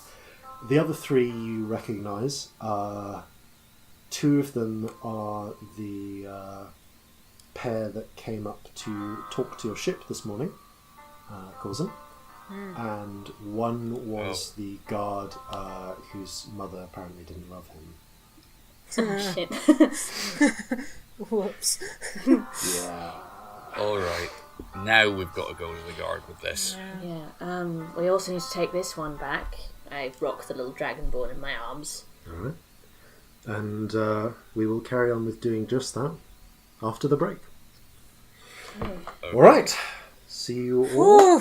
For those of you listening, immediately. I'm but a little old woman living in Scarroll's Cove. My children have all grown up and gone away long ago. They never come and visit me anymore. The only thing that keeps me going is the thought of Flintlocks and Fireballs getting hundreds and hundreds of likes and subscribers. Please give an old woman her dying wish. Goodbye. And welcome back from that musical or silent interlude. Maybe it was an advert. Who knows? As before, if you want to advertise with us, please do. So, bringing us back to where we were. I'm going to go with... Yeah, maybe this. Okay, so. It does not take long for the guards to arrive. The number of gunshots, the high-profile chase, followed by the further gunshots in this location. Pretty soon, a platoon of soldiers, maroon-clothed with muskets armed and ready, arrive at the factory. Fortunately, they are able to read the scene reasonably competently, and although one of them does almost shoot Scamp on sight, misreading the situation, you're able to talk them round to what actually happened and point out the now decapitated monster. While they still give Scamp a bit of a a sidelong glance, the captain of the guardsmen. I'd like to just stand in front of Scamp. Yeah, does recognise the various members. Like, by the Regent, Tamwell, Brandon, Scots. Well, I suppose that would explain why they didn't report back in from their duties. Oh, Regent's teeth. Is that young Saito? This would be a hero. Yes, Saito's yes. daughter. Well, not a moment too soon. We just had a report in that the major domo at the Saito residence was very nearly killed, had a good portion of their throat torn out. Bitten out. We can now see the source. I cover the child's ears. But fortunately, the Saito residence does keep strong healing potions on hand. Again, covering the child's ears. Is she okay? She will be with time, I believe. Good. Might be a while before she can speak again. But fair enough. So, yes, I can see what happened. So, if I understand this correctly, then this has all been the work of this creature here. Yes, as far as we're aware. And I point up at Thomas and say, this one's a member of my crew. I request permission to retrieve their body for proper burial. That is certainly possible, but I'm afraid I must ask you all to remain here. If you don't mind, please take the child. Take the two children can stay outside under guard, but I need to send a runner for. I need to send a runner for the cleric, and yes, I'm sorry, I can't let you leave just yet. Though we'll need to talk this over with you, get some statements. That's quite all right. Why don't we all go outside? It stinks to high health in here. That's quite right. At this point, one of the dogs seems to have woken up and just starts barking. I'm gonna say lots of dogs. Lots of dogs. Right. Looks a bit foamy at the mouth. Signals. I see. He signals to 6 of the men. Right. Yes. Get the door open and take care of those, would you? Oh no. And yeah, there is a short pause followed by the sound of the gate opening and several gunshots. I'm kind of just like distracting the child with a little dancing show while I cover her ears. Make a performance check. See what you can do. It's got to be really good. Yeah. Oh god, that's not that good. I'm distracted by the gunshots. It's a 12. You do your best, but this is a pretty traumatic experience. God. It's already been a traumatic experience. She's just sort of weeping into your chest. I just hug her. Yeah. I lean over and say, at a certain point you just get to saturation and it just doesn't make any difference anymore. Yeah, I think... Every cloud. I think we're at that point. A couple of runners are sent off, and within half an hour, several more guards arrive, along with a couple of figures. One of them is a male dwarf in the uniform of a militia commander. So similar again, maroon, but this one has sort of silvered epaulets, nicer buttons. He has a neatly combed brown beard and a bald spot on top of his short-cut hair. He is accompanied by a female orc with long braided black hair, green-brown skin, wearing just the fairly simple robes of a priest at work. It looks like she was called here in a hurry. You can... Corzin, you recognise that she has around her neck the symbol of an anchor classically attributed to St. Mananan, the Oceanfarer, one of the Regent's saints. Right. And the watch captain kind of looks over. Right then. Seems we have a bit of a debacle here. All right, I'm afraid this is going to take some time. If I can have reports from each of you, then we'll see if we can get this straightened out. He looks over to the Dragonborn child. Your mother has been informed she'll be here as soon as she can, and is reasonable once we've taken a statement from her about the break-in.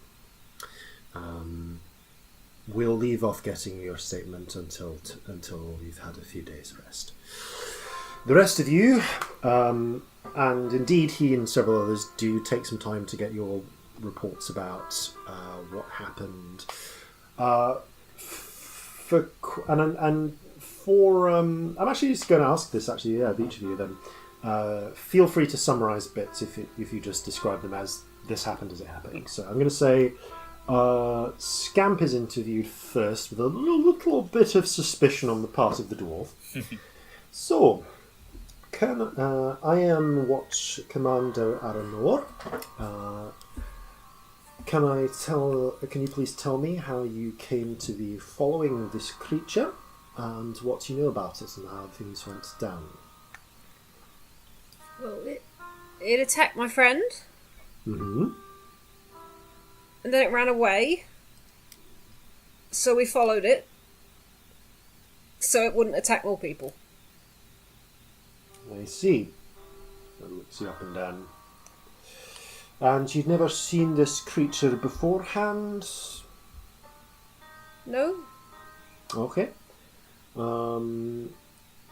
He asks you for a description of the fight, of how things proceed. How much... Do you reveal anything about your own abilities, or do you mostly... Yeah. Nothing. Okay. I'm going to ask you for a deception check, please. Just because you may notice the certain omissions. What's deception? I'm pretty good at that. I think that's an 18. Okay. I'll double check the number. Where's it gone? Regardless, I think that's enough. Yeah, 18. Yeah. He seems a little suspicious of you, but that suspicion is just grounded on what you are rather than what you say. He seems to take your words as read. Even so, it's less overt distrust than you've seen from others. Commander Aranor seems to care about the facts.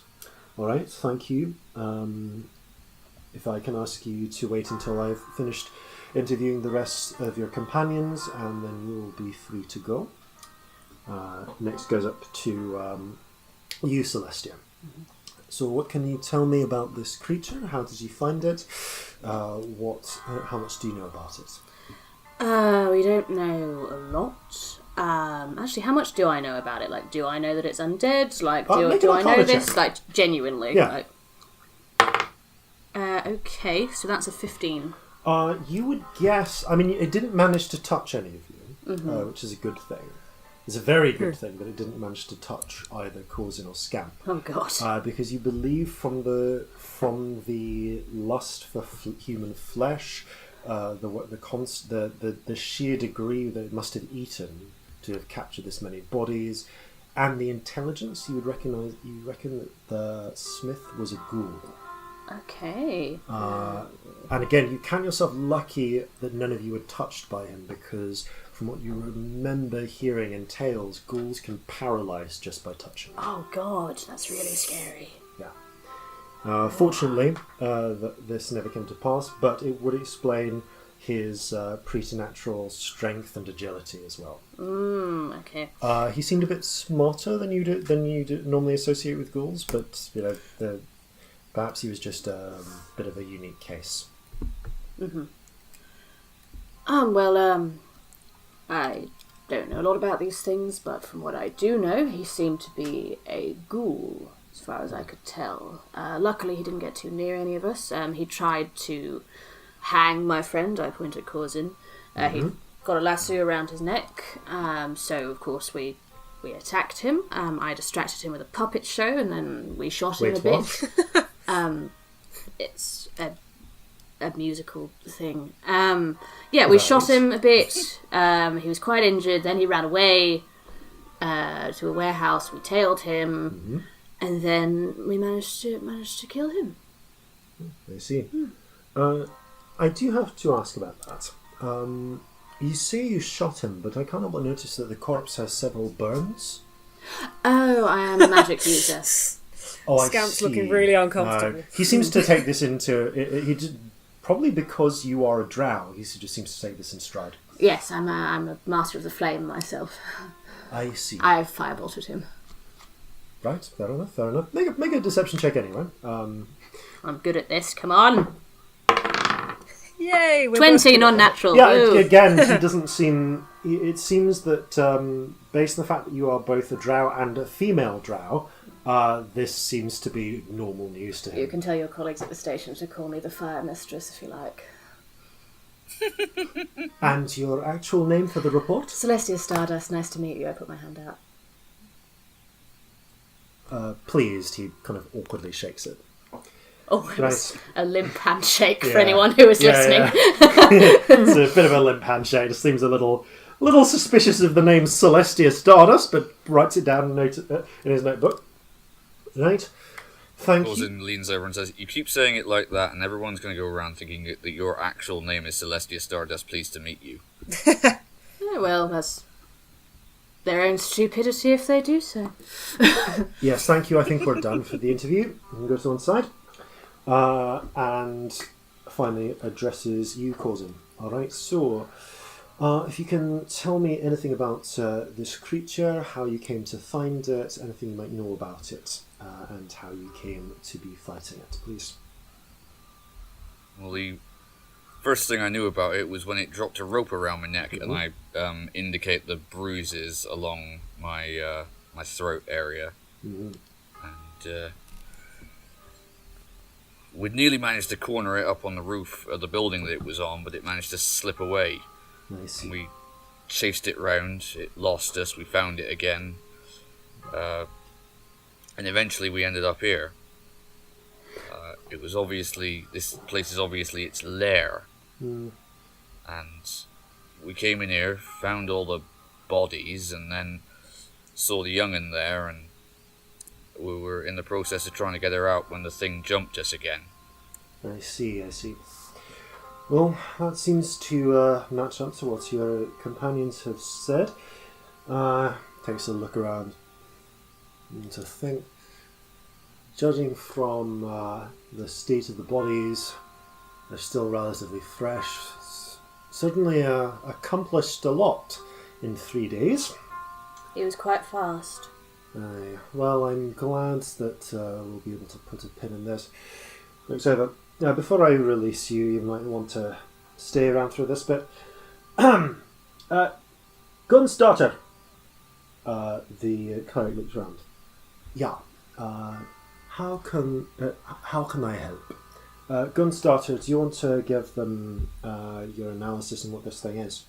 Yeah, of course. Looking at the creature from how you've described it, it seems to be an unusually intelligent case of a ghoul.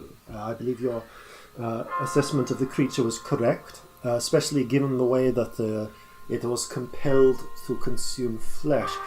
It is rare to have a ghoul so close to civilized places. You see, this, if I had to make a guess, this was probably the result of. I would be concerned that maybe the creature was murdered. You can see where it has the C-shaped scar, where it has sewn up its own stomach. That seems to have been done before this battle. Yes, this sometimes happens when creatures are murdered. It is vitally important that they always take the time to properly bury and consecrate bodies. Not that this happens with any unburied body, but a ghoul usually comes from someone who in life was either extremely gluttonous or who had a taste for the flesh of sapient creatures. Humans, orcs, halflings, that sort of thing. So, yes, it seems likely that this was, he does not seem fat, so I would say possibly a cannibal who was not buried with the proper rites, most likely clawed their way out of whatever shallow grave or ditch they were dumped into, and then, found their way into town and caused a great deal of destruction. Still, I will consecrate and then burn the body to ensure that it cannot be used as a host in this way again by any malevolent spirits. None of these are going to end up turning into those things, are they? No, but I will in make sure that they all received a proper burial in case they might come back as zombies. Unfortunately, then you have large consecrations of dead, particularly the violently dead, who are not properly buried or consecrated, there is a chance that they will attract the type of spirits that would reanimate them as zombies or other less. Because 21 zombies sounds awful. In a group like this, it would be 1 or 2 at first, but if left for a long time, yes, perhaps all of them. Good name for a song, though, says Celestia, writing in her notebook. Kind of gives you a raised eyebrow. Yeah, then, no doubt these events were very song-worthy.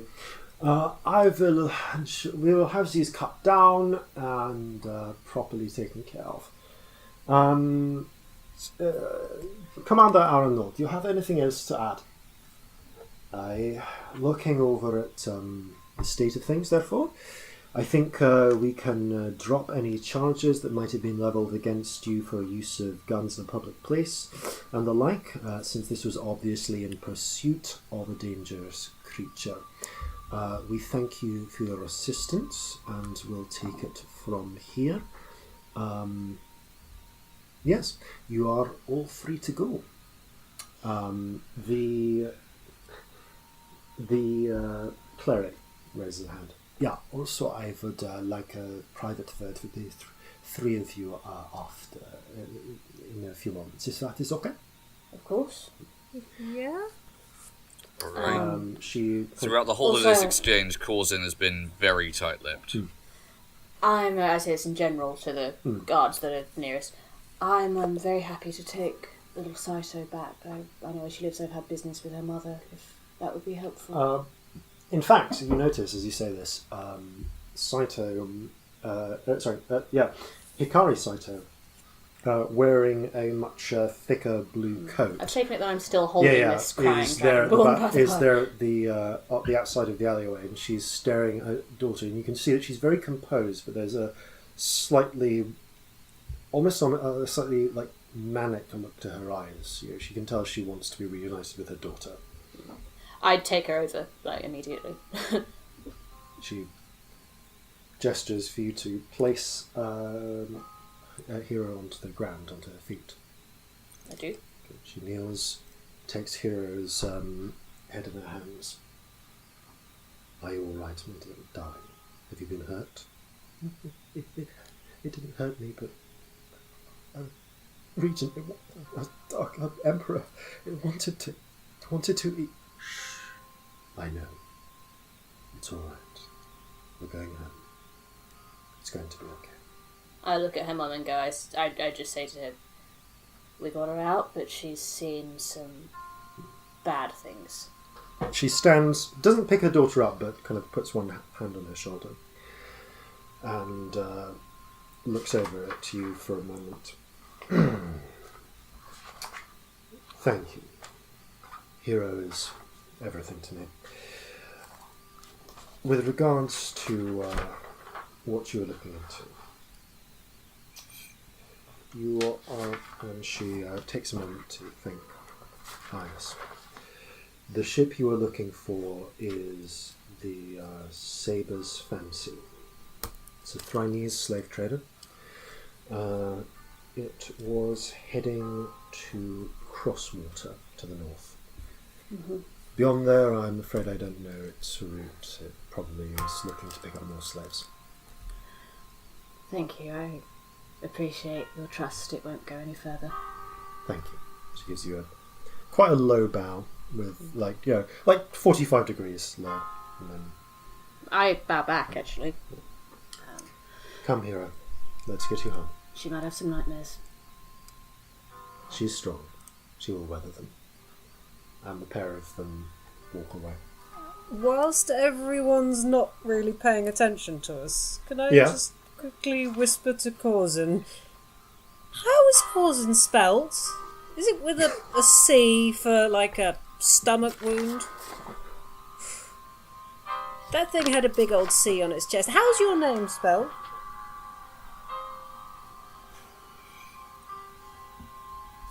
It's spelt with a C as in capstan. Okay. So, you are... Celestia is also with a C.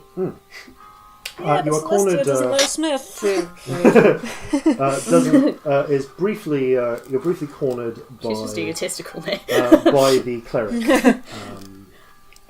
Sister Gunsdottir. Yeah, thank you again. By the way, all three of you have done a great service for this town. I'm afraid that while the watch does not hold any manner of standing bounty for these matters, I do have a small amount of personal license in this. So with your permission, and she takes out her own money purse and carefully counts out. They're not all single coins. Some of them are larger coins, but they come together to 450 silver pieces. Oh, hello. Collective coinage. Ooh. This is I suppose you could say, the church's way of giving you thanks. It is not everyone who can find the strength and heroics to stand up to this foul manifestation of spirits. So, thank you. Well, I need to be getting Very back welcome. to the temple, so may the Regent watch your roads, and St. Malanen watch your winds. Goodbye. Thank Gives you. you a curt Bye. nod, and walks off. Oh, 450 silver. Nice. That is more money than Scamp has seen ever. It's mostly in like 5 silver piece, like larger coins, rather than just 450 individual coins. It's So, it's a fair bit of money. Am I to take it that you two are not so well off, shall we say? She says in a very patronising tone. No, I'm fabulously wealthy. Oh, in that case. Yeah, can't you tell she just does this for a lark? My point was, how do you divide this? Out of character for a second. It's Help 150 me. each. It divides neatly into 3. 150 each. Okay, I was going to try and work out a way to give them slightly more than me. I mean, I was actually going to try and do that Yeah. smoothly in character, and then my maths just failed. So, Um, I'm sorry. That was guess going to be really fun, but it you just didn't could- quite. if you gave the What if they had 175 and I had 100? yeah. Would that work? I don't need your No, No, charity. that would be 350. Fuck it. 250. You could give them 225. No, wait, that would just No, I be wouldn't. 450. So if Oh, you there gave you them 175. 175 Yeah, times 175. 2 And then and then 100. Yeah, you're right. Yeah. Yeah, 175 would be 350 plus 100 becomes 450. Yes. I give them 175 each Yeah. to help there you people with go. my charity, Alright. and then I just and then I take 100 for me. I'm going to give you money, but I'm not going to be Yeah. nice about it. Yeah, well, Corzin says, well, I'm not going to say no, and he takes his share gladly. I'm going to try and sleight of hand 25 of it into your pockets. Or make a sleight of hand so- check. What do I make? Perception. Perception. I'm not very good at that. So. Oh, I'm really not very good at that. That's a 7 I Ooh. made. That's a 9. Okay, Both yeah. of them were shit. Yep, you've add 25 silver pieces. I feel like Corzin Do I sees like the notice- whole... Make Either a make of them it make doing it this. make a perception check. I think your yourself. passive perception's probably Actually, higher your than passive mine. perception is sufficiently high that you just noticed that. Yeah, It's 12, Yeah, yeah. you just watched them do that. Actually, your passive perception is I 14. pause for a brief moment and go, nah. Okay. So, the three of you find yourselves. Do we need to go back to your ship? I said to Corzin. Yeah, I'd better tell the others what happened to Do you Thomas. want company for that? Well, I guess you're all part of it now, so yeah, might as well. Are there any watch still around? Oh, there's plenty, but they're all focused around the crime scene. You were easily able to make your way away. We've been questioned now, haven't Yeah, we? So, you've been let go. Like they've not pressed charges for the crimes you technically committed in the pursuit of the law, and you have also been rewarded, albeit by a different authority. Should we be worried about who killed Smith? No, I don't think so. Can I insight check that? You can. Is that? I'm really suspicious of him. Corzin, I suppose, make a persuasion. Oh, that's check. not good. That's not good. That's a 6. Persuasion, okay. 12. Corzin at least seems assured that whoever Stringy Smith's murderer was isn't going to be a problem. Corzin? That doesn't necessarily make me feel better, but okay. I have a question. Did you know that this man was a cannibal? Did that ever come up anywhere? Yes, unfortunately it did. You did kill him! Ow. You definitely did kill him! You must have done! He stops for a moment, he says, Stringer Smith was, until 3 days ago, the gunner's mate on the Charlie's Regret. Oh. Found him downstairs in the food stores one night, snacking on something that looked thrice rotten. Ooh.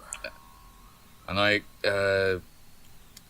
figured it must have been the remains of one of the crew of the last ship we'd tangled with. I explained to him about how there's, best case scenario, he's going to have the shits for the next week if he keeps that up.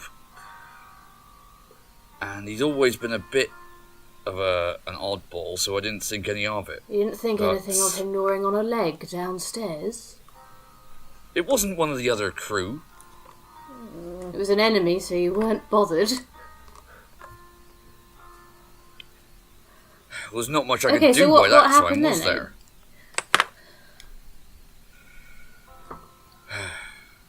Night after that, I went back down, thinking I'd find him there again, because I heard something going on. Guy tried to jump me. I defended myself, and he picked on the one member of the crew, the frickin' surgeon who knew how to cut a person. I didn't mean to kill him. Did you mean to carve your first letter of your name into his stomach? Because that's a giveaway. That's quite...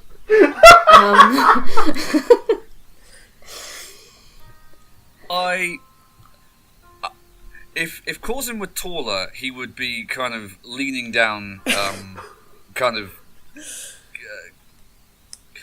conspiratorially and condescendingly. But in this case, he's really just sort of tiny. staring up, going, "All right, quick crash course in how to use a sword, lad." And he takes out one of his scimitars, and he demonstrates 1 parry, 2 parry, 3, 4, and this is generally the attacking. And he demonstrates going forwards across the belly, upwards across to the nape of the neck, down towards the top of the head. He goes, "Now," and he sheathes it again. He goes, "That is a cut that any trained fighting man would have made." So you're not just a psychopath who carves his initials into people, because I feel like that's something we should know if we're going to travel with you. I don't make a habit of it. Okay. Okay, is this a first? Do you mean is it the first time I've killed someone? No. You're a pirate person. aren't you? Mostly the carving, but now I'm curious. Privateer, and no, I don't make a habit of carving people up. At least, not without them generally asking for it first. I'm a surgeon. I suppose you Oh, I just killed a stitch man. up people who are cut up. Then That happened, didn't I? I killed someone. that did I don't think happen. that's really applicable anymore. Whatever you killed wasn't a person. Yeah, more of a thing, really. Scamp's just sort of frozen up and is not moving. I do some little dancing light shows, which is apparently my response to trauma in people now. So I'm just gonna throw up a little bit. Yeah, and I throw up a lot. Yeah. Oh yeah. No. All the morning porridge comes out. Dear. Did we know people splattered? I didn't know people splattered. I knew people splattered. I don't want to know. It's what happens after a few days, lad. Rank business. Yeah. It's one of the main reasons why we chucked him over the side. You chucked him over the side and he swam... What? He swam here? Well, we weren't going to keep him on board, were we? Oof. How far out were That you was at the mutiny. time? Oh, From day or so? Yeah, from memory, it was actually more like about 4 hours out because it was late at night and you docked the following morning. So All right. yeah, probably only about like 20 miles out to sea. Oh, clearly the ghoul didn't wait long, did he?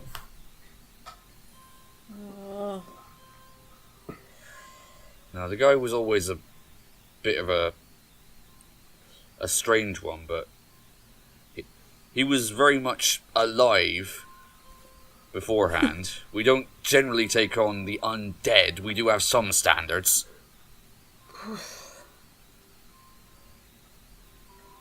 Right. There.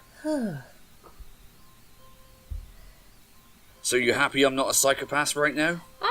Good to know. Well, I can put up with her racism. A bit of psychopathy won't go amiss. Racism. No, don't worry about it. It's fine.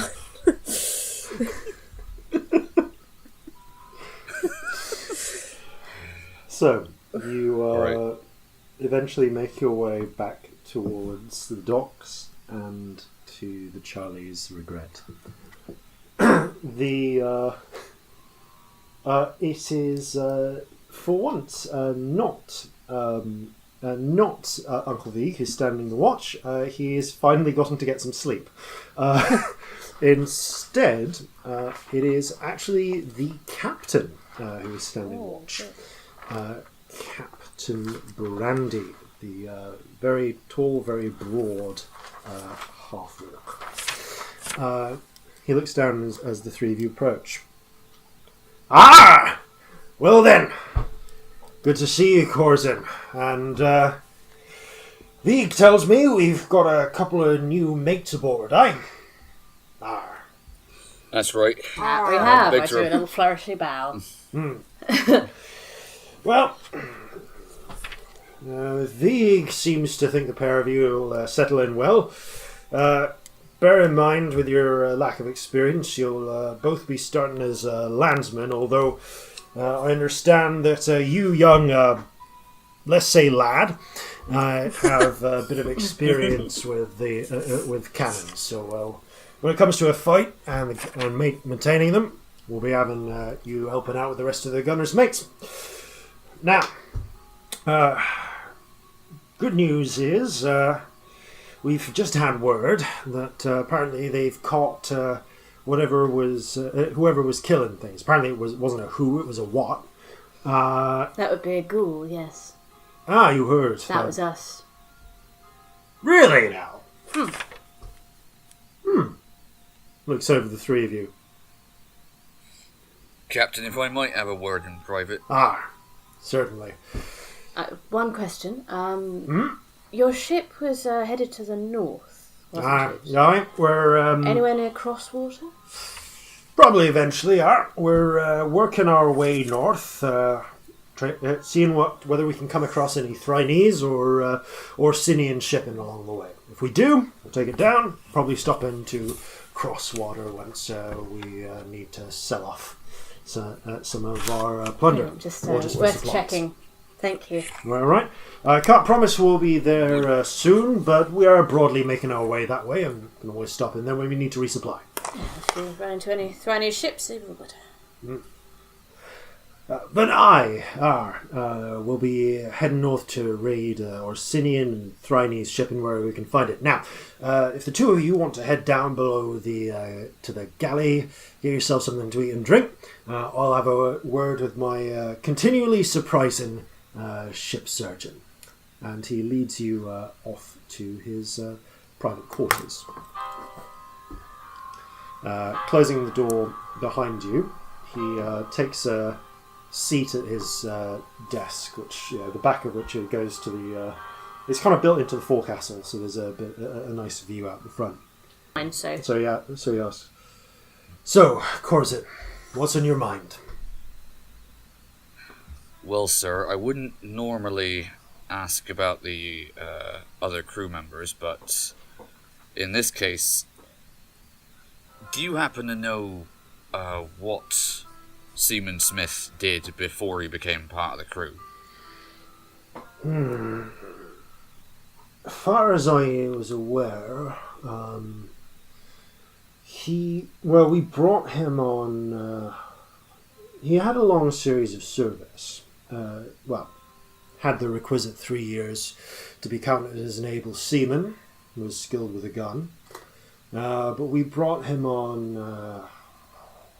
I think it was probably in. He accidentally knocks over a series of papers on his desk. Damn it, blast it! Can't lean on anything without it falling over. What was I saying? Seaman Smith, there we go. So, unfortunately, no, we brought him on in Crosswater, I think it was. I know he used to work in the Orsinian Navy. Got discharged for dishonourable discharge of some sort. Never went into it, but he was skilled, and for the first 6 months we had him, I kept a close eye on him. After that, he seemed to be trustworthy, didn't cause any trouble with the crew, so we started to keep less of an eye on him. As Vieg mentioned to me after the incident, maybe we should have kept a closer one. Well, I'd be willing to bet that his diet played a part in his dishonourable discharge. We've come to realise that. I don't think even the Orsinians are crazy enough to have cannibals in their ranks. But, sir, you must understand. We encountered something that looked very much like him. I'd be willing to bet that it, for all intents and purposes, was, but it was undead, and it seemed to still have all of his knowledge and his faculties. He recognized me, and he targeted me specifically. By the regents. If it weren't for these fellows who I was with, he might have got the drop on me. He also managed to get the drop on Thomas. That's why Thomas hasn't come back, I'm afraid. Dratton blasted. Well, I suppose we shouldn't have dropped him over the edge quite so close to shore. Tides must have washed him as far as maybe a bit down from the port, probably. However he came back to life, stumbled from there. Usually when you drop a man overboard, it's well out to sea. Never see him again. But bad timing. Yeah, well, the cleric assured me he ain't getting up from that. Glad to hear it. I cut his head off just to be on the safe side. If he comes back now, he's going to have to search around for that. No. But also, on a slightly separate note, we've had some new information come in while we've been here. Well, sir, our new drow friend has had some dealings with the dragonborn slaver in the town here, and she gave us a tip-off about that there's a Thryne's slave ship about a day or two out of port here, heading north. Do you reckon that's worth investigating? Well, I suppose depends if they have any other cargo. Between you and me, I don't much go in for slaves myself as something worth looting. We don't really have the facilities to house them, and besides that, doesn't set well with my blood. I know some of the men see the profit in it, but while this is still my ship, I'm not inclined towards that. On the other hand, though, we're not in the business of freeing slaves neither. That's not our job either. But we'll keep a weather eye out for it. If we can find it, we'll see if we can take her down. I might be able to spin it with the crew if they've got anything else valuable on there. Take it off, maybe ransom the crew on board their ship. And hell, if there's any sailors amongst the slaves, maybe they can make their own way. But that's the best I can say on that, Corzin. Right you are, sir. Speaking of which, thank you. The other crew have already received their shares, so I think it's about time that I hand you your proceeds from our last take.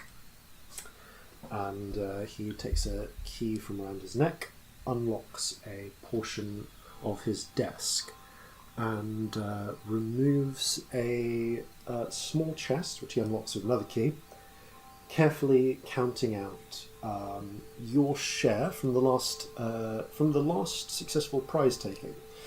The ship itself wasn't taken, but it was too damaged to be worth salvaging. But you did manage to retrieve several valuables, not too high value, but as one of the ship's petty officers, you get a double share. And he counts out 52 gold crowns. It's much obliged to you, sir. It's functionally about 4 months' wages if you'd been ship surgeon on a navy ship. Right. Okay. So, not too shabby. It is also the only time you get paid, because that's the nature of working on a privateer. Sporadic. Yeah. Yeah. Mm-hmm. Feast and famine, I understand. Still, cuts you off, passes you the coin. Right then. Since we've got the lead clear to go, we'll bring in the last few stragglers and set on our way. You got anything? Unless you've got anything else you need to sort out in town, in which case I suggest you do it in the next hour, because Toyd waits for no man. Thank you, sir. I think I've had my fill of this place for now. Reckon we'll be a while before we come back to Scarroll's Cove. All right then. Pats you on the back, which actually makes you shudder a little because he's a big fellow with a hand about as large as your head is.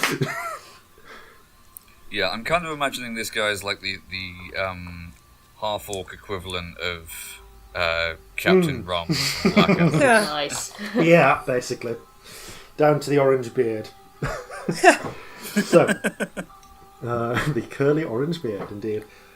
So, with that, as you begin to get, make your way back up to the deck, preparations are made, and within an hour, the ship has cast off. Over the next few days, Celestia, you find that the ship does not make a direct route north towards Crosswater. Rather, it travels in a sort of zigzag, sighting the horizon, patrolling the lanes, trying to strike that balance between finding effective prey, but also staying out of view of patrol ships. Because although they are chartered to target Thrydes and Orsinian shipping, Wendish and Brighthalish sea patrols might take issue at them attacking merchants travelling in their waters. So it's still something you do Just when possibly. when there aren't any other witnesses around. You're a bit careful about Yeah. it. Yeah. So I'm going to ask Celestia and Scamp to make Constitution saves for me, please. Okay. Because this is the first time you've both been on ship. Oh my god, no it is. Gotta get some sea legs. Ooh, I could definitely use Tides of Chaos, but that might be such a bad idea on a boat. That's an 8. Ooh. Con save 11. Okay. Celestia, you are vomiting over the side by about halfway through the first day. Scamp, you are queasy, but eventually starting to get it. I'm going to say Scamp. No, you've been sailing for years. Sailor. You got your sea legs long ago. Yeah, fair enough. No, Scamp, you are unwell, but you managed to sort of stomach your way through it.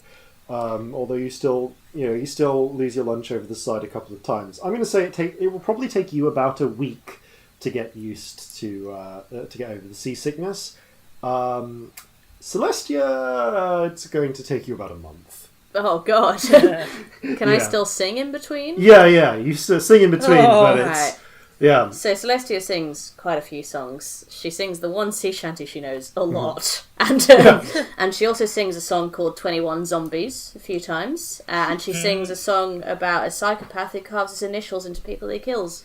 And she also sings a song about lost love as well. You also you do pick up a few extra sea shanties along the way, fortunately. And a few others. I'm going to ask you to make. I was going to say Corzin make a would performance probably... check. I want to see how well the crew take this. Oh God! Let's hope it's good. It'd be really embarrassing if it isn't. Or it might be good. That would be a 19. Okay. Yeah. So the inspiring tunes are received well, making up for your complete lack of experience aboard a ship. Yeah, I'm like useless at the sailor stuff. Oh, yeah, I try, but I'm kind of useless, really.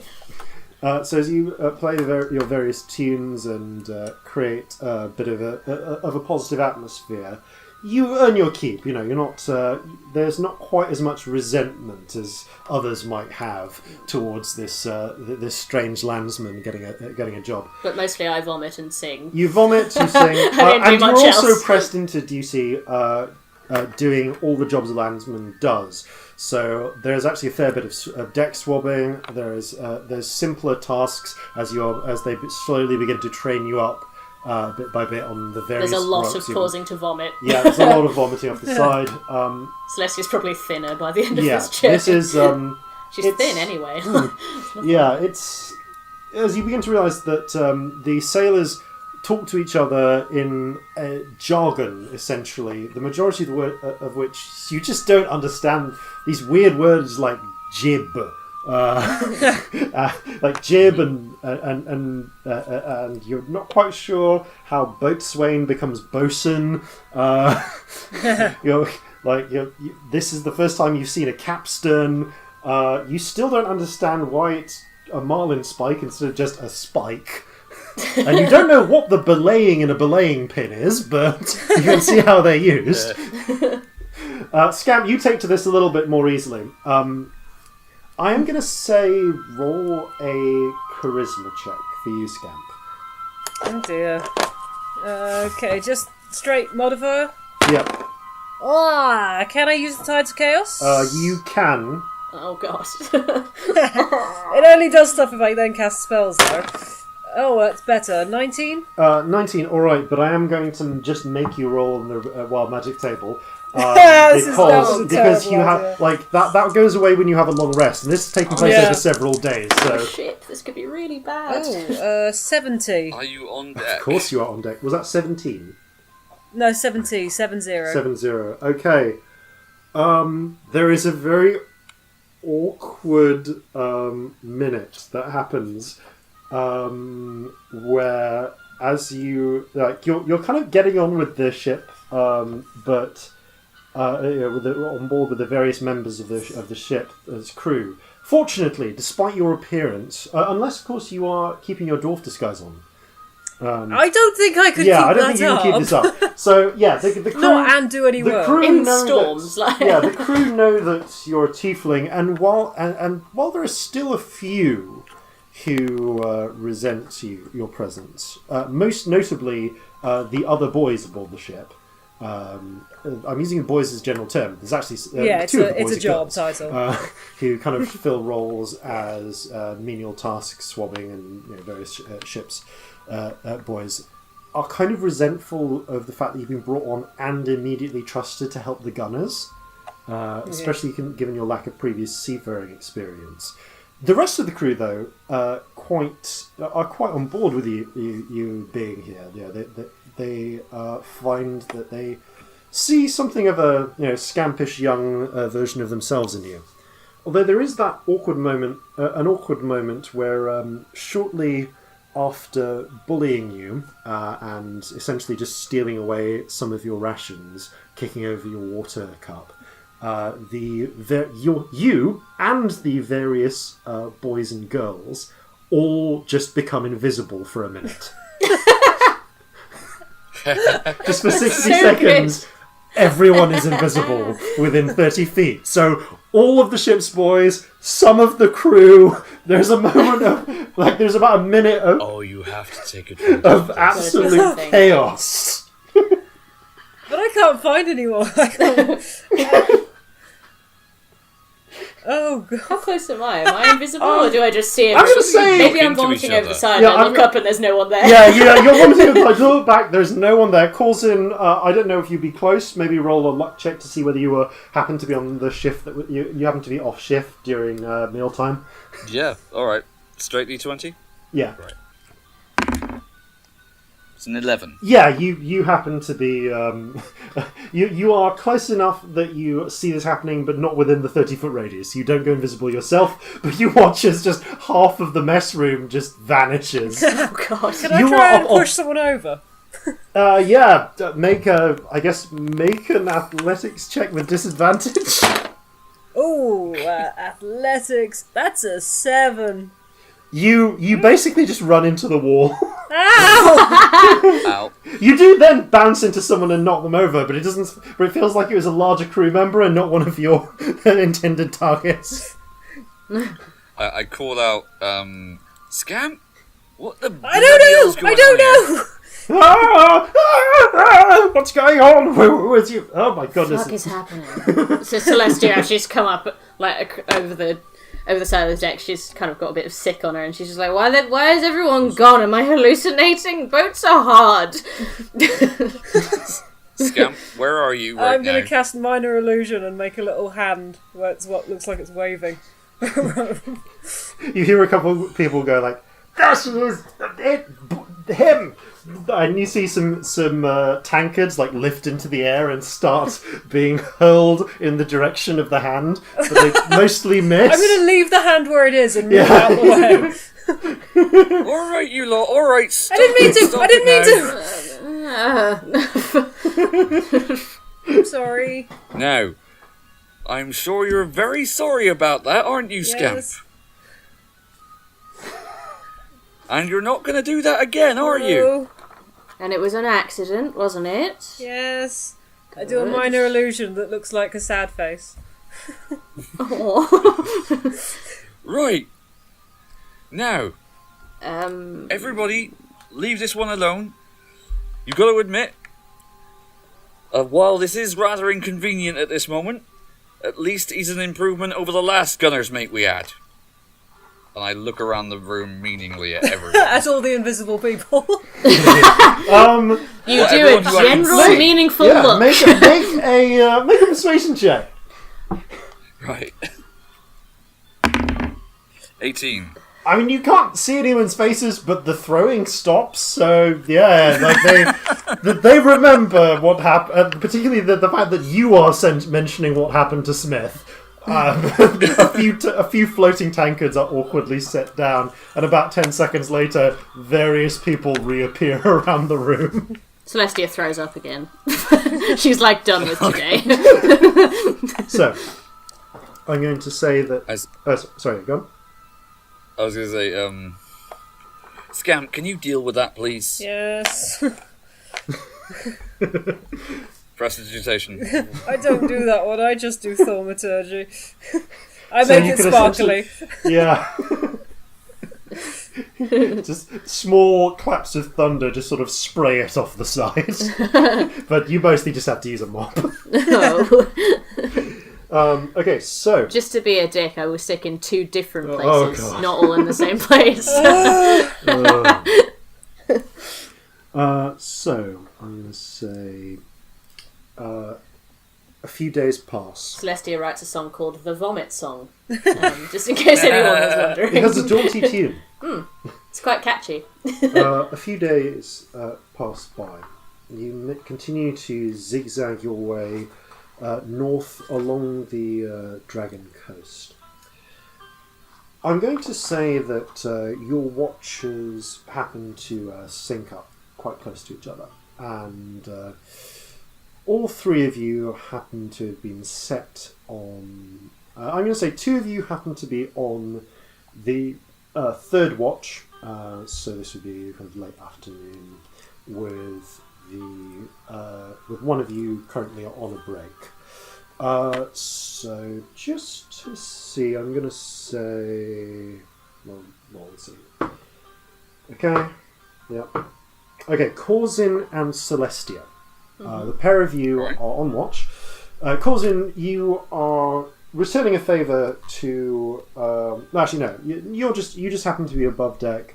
There's no immediate need for your ministration, so you are serving as general assistants, helping with the rigging.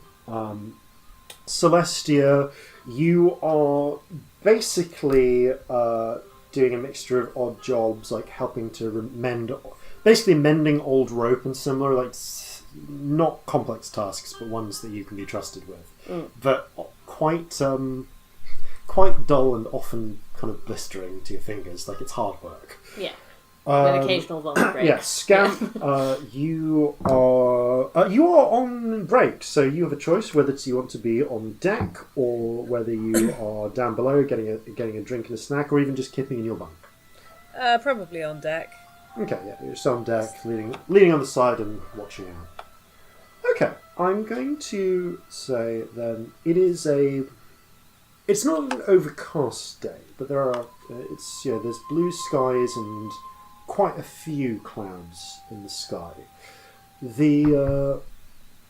By now, in fact, with the time that has passed, I'm going to say that it is the 12th of falling leaves. So it's been about 4 days since you left Scarroll's Cove. So, seeing no sign of the Thrynes slave ship that you've been searching for, you did manage at one point to see an Orsinian merchanter, but it had a fairly sizable escort, and the captain decided it would be better to wait for more vulnerable prey to arrive. So, a cold winter wind is pushing the ship forwards. Can I ask for a perception check from all 3 of you? This will go well. Shit. That's terrible. Oh. That's a 7. 11. Okay.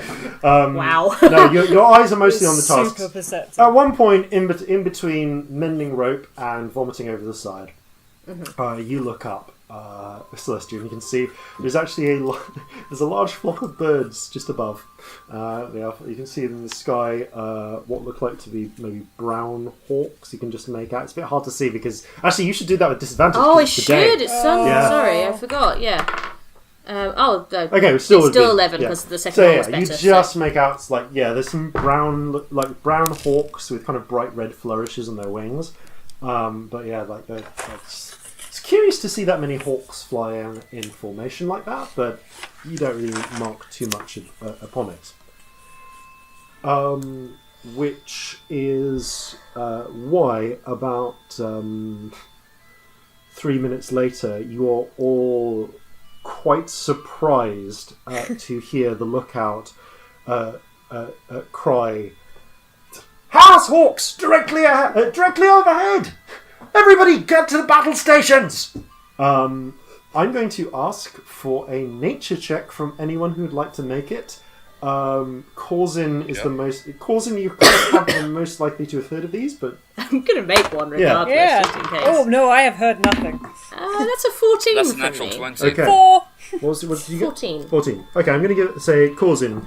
I mean, you've Natural heard 20. of, like, vaguely, the name rings a bell, and you do know some of this, but Corzin, you have once encountered these before. Right, Yeah, okay. these are the Great Harris Hawk. Multiple versions. Yeah, the Great Harris Hawks. They're called Great Harris Hawks because they are They're just great. around. Yeah, they are great. They are also larger than horses. You know that these creatures usually prey on sea creatures such as dolphins, smaller whales, and tuna. But from experience, you also know that they attack sailors opportunistically, because sailors tend not to be able to evade quite as easily, being confined to their ships. They are one of the few giant birds to hunt in packs, and you know from experience that some will work to distract by attacking the ship or trying to disable it, while others will try and just snatch prey outright and carry them off. Unfortunately, because nobody, including the watchman, was able to spot them in time, you do not get to make any advanced preparations. They are already within diving distance. So, can I ask? So I'm going to lay out the scene first of all. Where you are on the ship, there are most of the cannons. You wouldn't be able to load them in time anyway. They have about a 6 minute reloading time. Also, Ouch. 3 to 6 minutes depending. Which is why the ship can only get a broadside off every 3 minutes. But they count when they go. Forget how slow cannons Yeah. are. Yeah. Jesus. They also don't have the vertical range to help in this situation. But the bow guns, similarly, while pointing forwards, don't have the arc.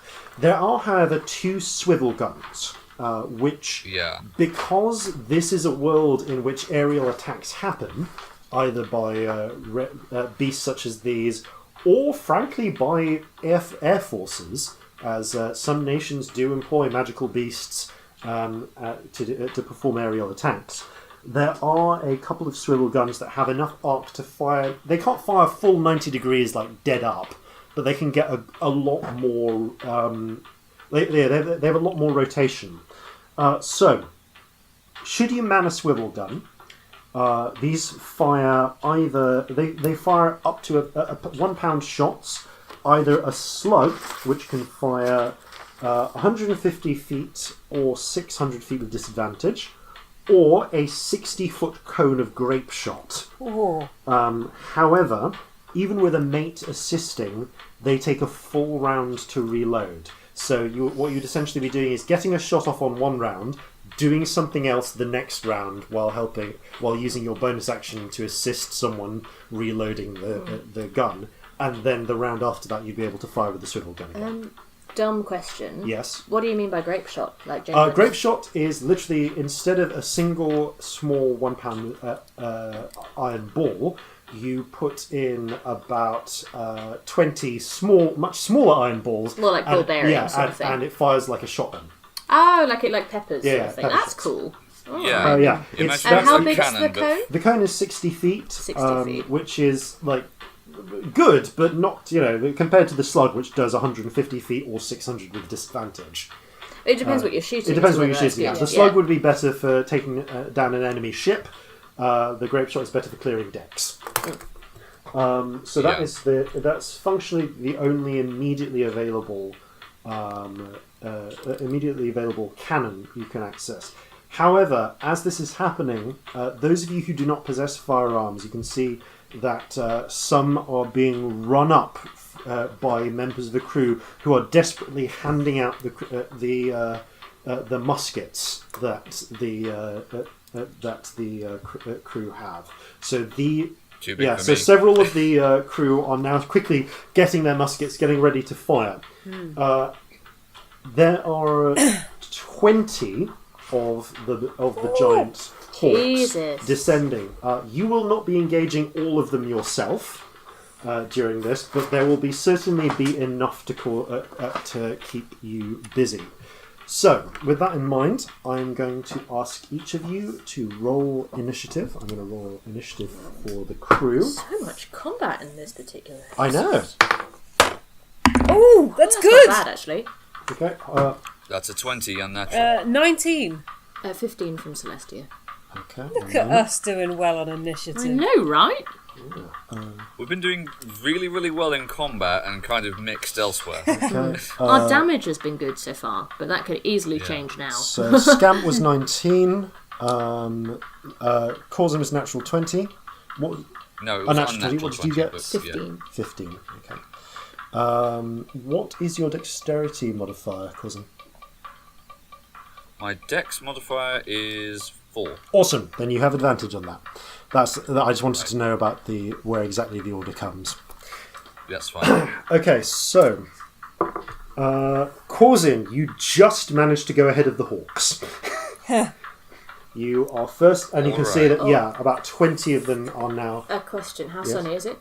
It is pretty sunny. Okay, There's cool, yeah. So you have disadvantage on perceptions. That's fine. And attacks. And attacks, yes, of course.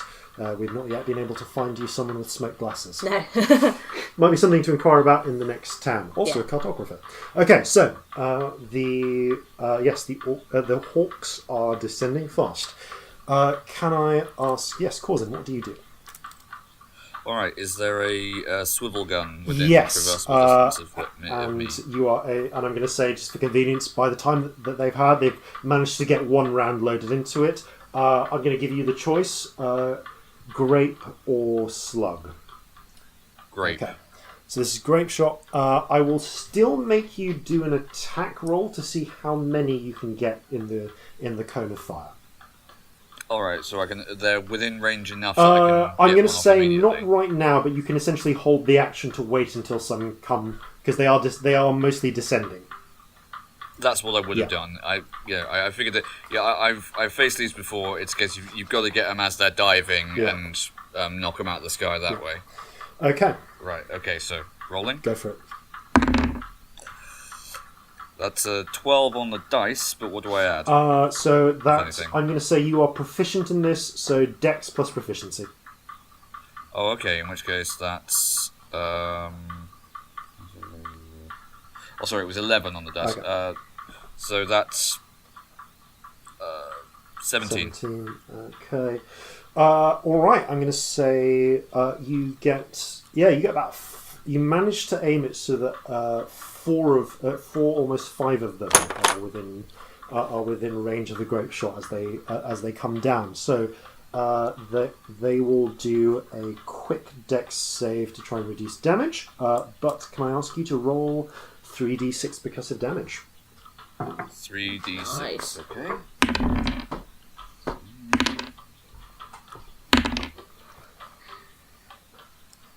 Ten. Nice. Enough of them manage. I'm going to say about 3 of the 4 of them manage to roll as they go. They only take some of the slugs. One of them is peppered significantly more heavily, so it's 5 points. So 3 of them take 5 points of damage. I'll say. Okay. So that makes it. Yeah. Next round, the 2 gunners' mates are quickly now working to refill ready the swivel gun as quickly as they can.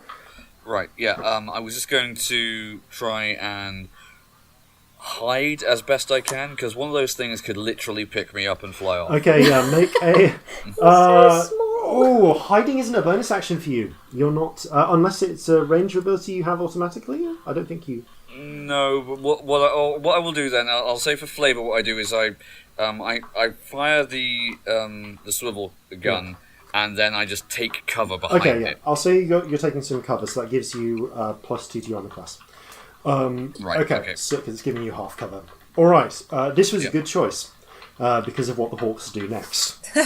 Thought so. So half of them begin to swoop down and just start attacking about a quarter of them start to, putting holes through the rigging and the sails. They start trying to slow the ship down. Another quarter begin just attacking crew members with talons and beaks, but half of them have other plans in mind. So I'm going to say one is going to attack Celestia, and I'll just see whether they pick which of the three the other one picks to attack. 2, 4, 6. Oh god. 2 of them swoop down and make beak attacks at Celestia. So I don't have many hit points. Yeah. Okay, that's a 12. That does not hit. Okay. Shockingly. You manage to duck to the side as one slashes past with its talons. The second also, because 2 of them picking the same target, they kind of bump in midair, but they swoop past and fly up. Bloody lucky. Okay. However, one each are going to try and make attack. Are going to try and capture. But oh shit! No, they get multi-attacks. No, sorry, they get a second attack against you both because they get to make 1 talon, 1 beak. So that was a 2. And a 3. You are very lucky. All 4 attacks miss you, Celestia. God, that was fucking lucky. Yeah. Okay, so... I really don't have many hit points. It's making me tense. First of all, one's going to go for Scamp, where you're standing by the side. Okay, that... so this is actually a grapple. Can I please ask you to make an athletics or acrobatics check of your choice? Natural 20. Oh, that's good because it rolled an unnatural 22. So you, well, I got a 22 as well. Yep. By sheer chance, you happen one of the crew members runs in front of you just in time, and it snatches that guy instead. Oh no! Oh no! But its talons don't manage to make a good grip, and they slip off. He gets some nasty slashes on his torso, but is not carried away. It does make a beak attack at you, though, while it passes. So, no, that hits. That's a 19. Yeah. You take 5 points of piercing damage. Oh, God. Indeed. Okay, the Scamp, you are actually up next. Right, I'm going to cast Mage Armor. Yeah. You quickly whip out the leather, tie it around your horn, and just feel that little bit of extra protection come, which might just save your life. And I'm going to duck behind something. Yeah, okay. I'm very small. You take cover, gives you an extra +2 to your armor class. Okay, yeah, you just kind of find one of the water barrels and like, nope. Okay, the crew begin firing back at the various birds. Some of them manage to hit. You can see where they're starting to take shots. Fortunately, only I'm going to say a couple of the crew have been snatched up by the hawks, who are starting to make some. They're making their way away, but a bit slower. They're starting to work on flying up. Carrying the extra crewman is weighting them down, and they've not yet managed to get out of range, but they are sort of flying over the water. You look up, and you can see on the foredeck, Captain Brandy has a handful of the ship's boys behind him, and they are desperately loading muskets, and they are passing muskets to him. He just takes one, crack, fires a shot, throws it to the side. Takes another, crack, fires a shot, throws it to the side. Cool. He gets 3 shots off in the time that others manage to get one. But he does so by just using a single shot musket and then discarding it for one of the gunners to quickly reload. It's the only way he can get off that rate of fire. Okay, so Celestia, you're next. How high up are they? Like, how far away are they from the ship? Flying around. At this point, they're kind of varying between like 10 feet above you when they're on the dive to 40 feet up. If I climbed some of the rigging, how near would I be to Like what number of them? you can get near to one of the ones that's currently attacking the rigging easily enough. Okay. How many are up there? So just the one? I'm going to say there's a few in different places, but you can only get close to one of them. Okay, is there any point? Is there a place I can get close to more than one of them? Make an athletics check, and if it does well, you might be able to get while one is... if not, that's fine, but yeah. Yeah. Oh, do I have I don't have disadvantage, it's just on perception and just on attack, perception so that's attacks. fine. Oh, never mind. That is a 5. 5. Okay, I'm going to say you can just get up near to one, but it's Okay, if you didn't already have disadvantage on attacks, that would have given you it. I mean, as I can only get near one of them, I'm going to go a little way up the rigging, so I'm a little bit closer, and I'm just going to shoot it. Okay. But I'm not going to go too far up the rigging, just a little bit. You just take your pistol and crack. Disadvantage. Let's see how this goes. Oh, one of them was a natural 20. That pains me. But it's disadvantage, so that's a 10. Okay. So 10, not quite enough. It just blinded by the sun. The shot goes wild.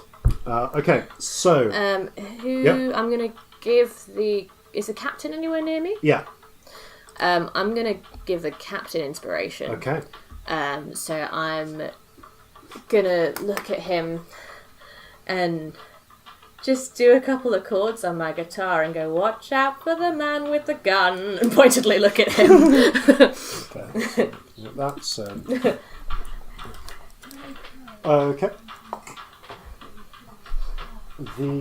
Alright, so top of the round, Corzin. Right. Over to you. The swivel gun is currently still being loaded, so you'll have to take action on your own initiative. All right. I am going to attempt to get a shot off with my own carbine at one of them. Go for it. Make a shot. All right. There's in easy sight. You can see that there's two which are currently two of the ones which were making attacks against Celestia are currently uninjured, and they're kind of getting ready for another swoop round. The two that tried to grab you and Scamp are actually conveniently both ones that you managed to catch in the grape shot blasts. Right. Okay. I'm going to try and get one of the ones that Celestia failed to hit. So let's see.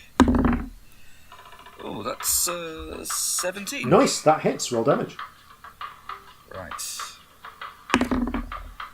Nice. Okay, critted on the damage, so that's 16 damage. Oh, very nice. Wow. I'm going to say you crack it right in the joint of one wing, and it spirals to the ground and smacks into the deck. It's still alive, but it's fighting wounded, and it's also now within easy melee range.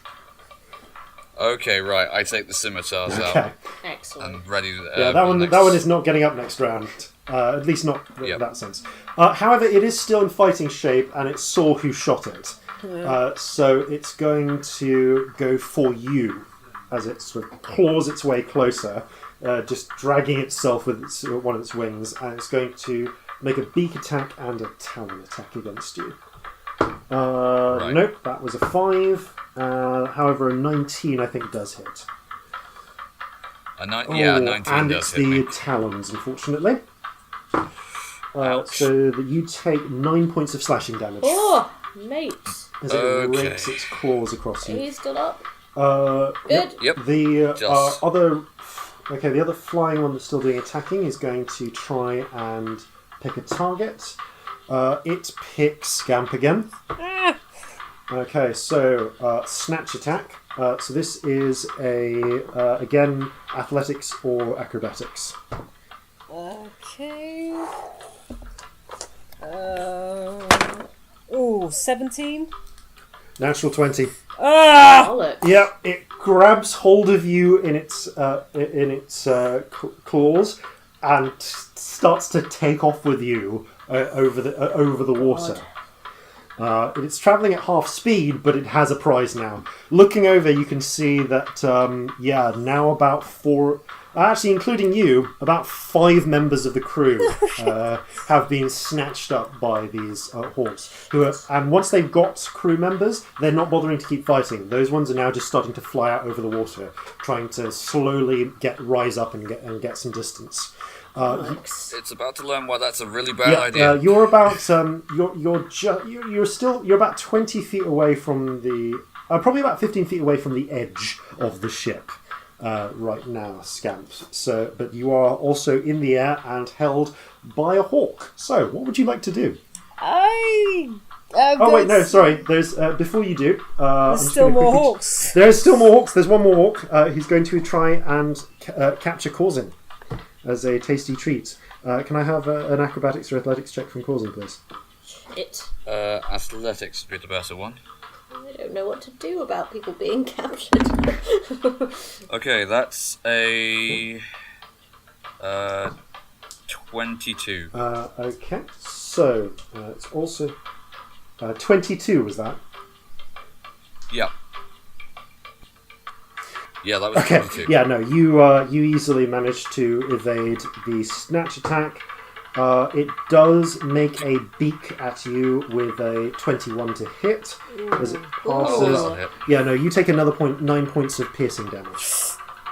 Okay, it knocks you to the ground as it does so, but at least doesn't manage to make off with your unconscious form. Okay, the crew are going to act because you gave the captain inspiration. Instead of just fighting in the background, one of the captain's shots will actually target the hawks that are apportioned to you. I don't think he was doing the best. I thought he could probably do with inspiration. Okay, yeah, because the captain has some pretty awesome shots, that is a hit for him. So, Captain that's disappointing. He only does 6 points of damage because he rolled a 1 and a 2. God damn it. But it's 6 points of damage more, and it helps bring the others down. So that takes that down to 8.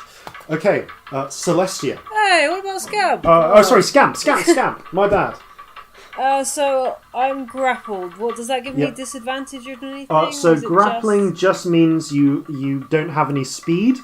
And the grapple ends if you either use an action to make an athletics or acrobatics check to escape, or the creature is removed from the range of the grappling effect. So if somehow you are pulled out of its claws.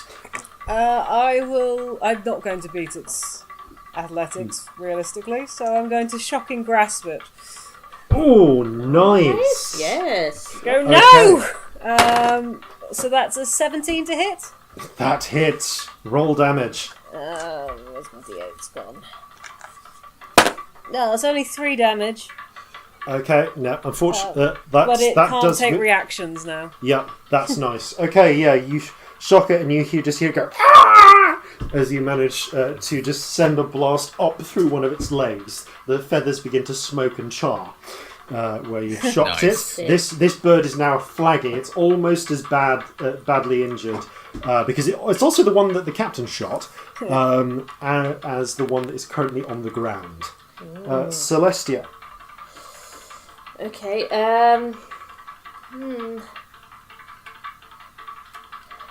What birds am I near? You can easily get into range of the one that is currently downed. Mm-hmm. You can see the one that has Scamp. It's still about 15 feet away from the deck. Does it still have Scamp? Still has Scamp. Yeah, Scamp didn't get free with the shot. Okay, That one looks pretty injured. And there's also a few others flying around. I'm really worried about shooting Scamp if I try and shoot that one. Fuck it! I'm shooting it. It's happening. Quickly reload your flintlock and fire. Okay, so... Oh shit, that's an 11. I hate disadvantage. Not quite. You just miss it by a wing's tip. I'm going to give Scamp inspiration. I'm going to go... Everything's gonna be fine! I don't believe you! Somehow you feel better though, because inspiration. Yep. Corzin. Death saving throw? Yes. Okay, Death are you saving down? throw. Yeah, Corzin is down. Oh, Shit. sorry. Oh, yeah, I'm yeah. down. Actually, do you have anything you could do with a bonus action? I've just used my inspiration. You just for use your bonus inspiration. action. Yep. Sorry. No, Corzin is on the ground. So death saving throw from Corzin. think it might have been a technical thing. One I didn't success. hear That's a 17. Okay, yep, you one success. that. Definitely would have done something different okay. if I'd heard you were down. I'm sorry. Yeah, sorry. Yeah. We've been wrought with technical difficulties this Yeah, evening the with viewers and listeners. audio demons have been with us. Yes. So the the Hawks are going to take actions. One of them is just going to grab Corzin as an available form, and it's just going to lift him up. Oh, well, that's just unsafe. Yeah, these things are unsporting. You are you are available meat. So Yeah. it grabs you, lifts you into the air. Because of the smoke and confusion, it's only now that you look around and notice Corzin being carried away. One of them is just going to keep flying with Scamp. Gets another 30 feet out to sea. So it's about 45 feet away from the ship now. The one on the ground is going to attack Celestia because it is wounded and just lashing out at everyone. So that was a 5 for the beak attack, but an unnatural 22. Oh, that definitely hits. For the talons. So talon attack as well. You take 7 points of slashing I'm down. damage. Okay. That's me down. That's all right. Oh shit! Scamp, you. I'm the only one who's got healing spells, aren't I? By this point, the birds have now taken 8 crew members, and they're starting to make their escape. Scamp, over to you. Is Corzin's bird over the water or over the deck? It's currently flying over the water about 15 feet from the edge. Oh shit. I can't get it to drop you in the water, you'll just drown. Yeah, plus that amount of falling damage, well, yeah. You'll lose a couple of death saving throws, but you'd at least be on the ship if I got you on the ship. I'm gonna have to zap the one I've got, I guess. I will attempt to... what was I doing? Shocking grasp it again. That's a non-natural 20, that'll hit. Okay, roll damage. Oh, come on! 1 damage! Yes! It's just a d8! Just a d8! I don't get to add anything. Bugger. Okay, you send a crackle of lightning up its leg, but all you get is charred Use feathers firebolt next time. and some burnt That's scars. just a d10, and it's at disadvantage because I'm in melee with it. Yeah, I'm afraid that's everything. Alright, anything else you want to do? Bonus action? No. Okay. Cool. Alright then, crew take their turn. They're firing parting shots at the departing Hawks. First mate Vig kneels by you as he passes Celestia and feeds a healing potion into your mouth. You are restored 7 hit points, which brings it to your turn. Right. Is the hawk carrying Corzin within 30 feet of me? Yeah, you can run to the edge of the ship and it's 15 feet from the edge of that. Alright. I'm going to cast a minor illusion. How big can I make that? Anything that fits in a 5-foot cube, I think. Fantastic. In that case, I'm going to make the image of a tiny dragon appear right in front of the hawk that is carrying Corzin and start going rah! Okay. At it. You conjure up the image of a dragon wormling hovering in mid-flight. What colour is its scales? Purple with like little silver fringy bits on it. Okay, excellent. This purple-scaled wormling appears directly in front of the hawk and lets out a gout of pink-tinged flame. It works perfectly. The hawk freaks the fuck out at the sudden appearance of a dragon and does a 180-degree turn in midair, flying directly back over the deck.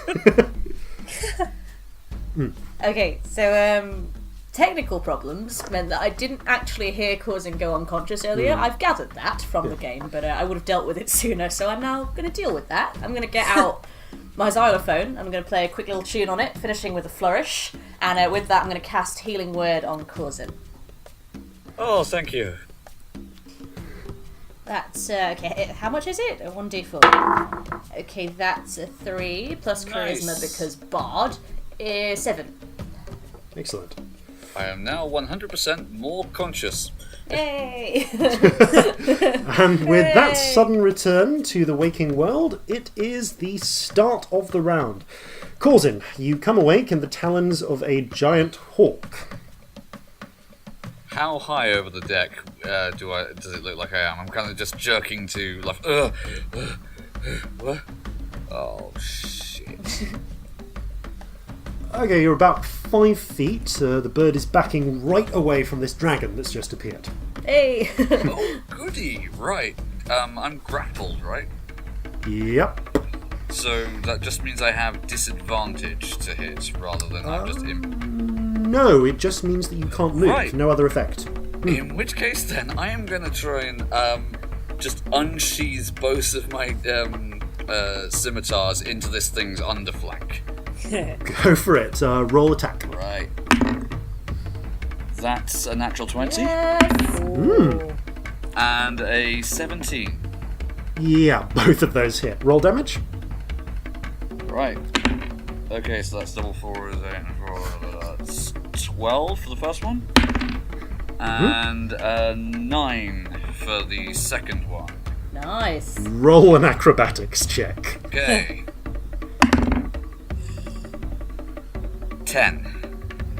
Okay, you plunge both blades directly up into the bird's soft underbelly. The hawk gives out a terrible screech, and then its talons reflexively let you go. You pull both swords out, hit the deck, and just manage to roll before the bird's fouling bulk is able to crush you underneath.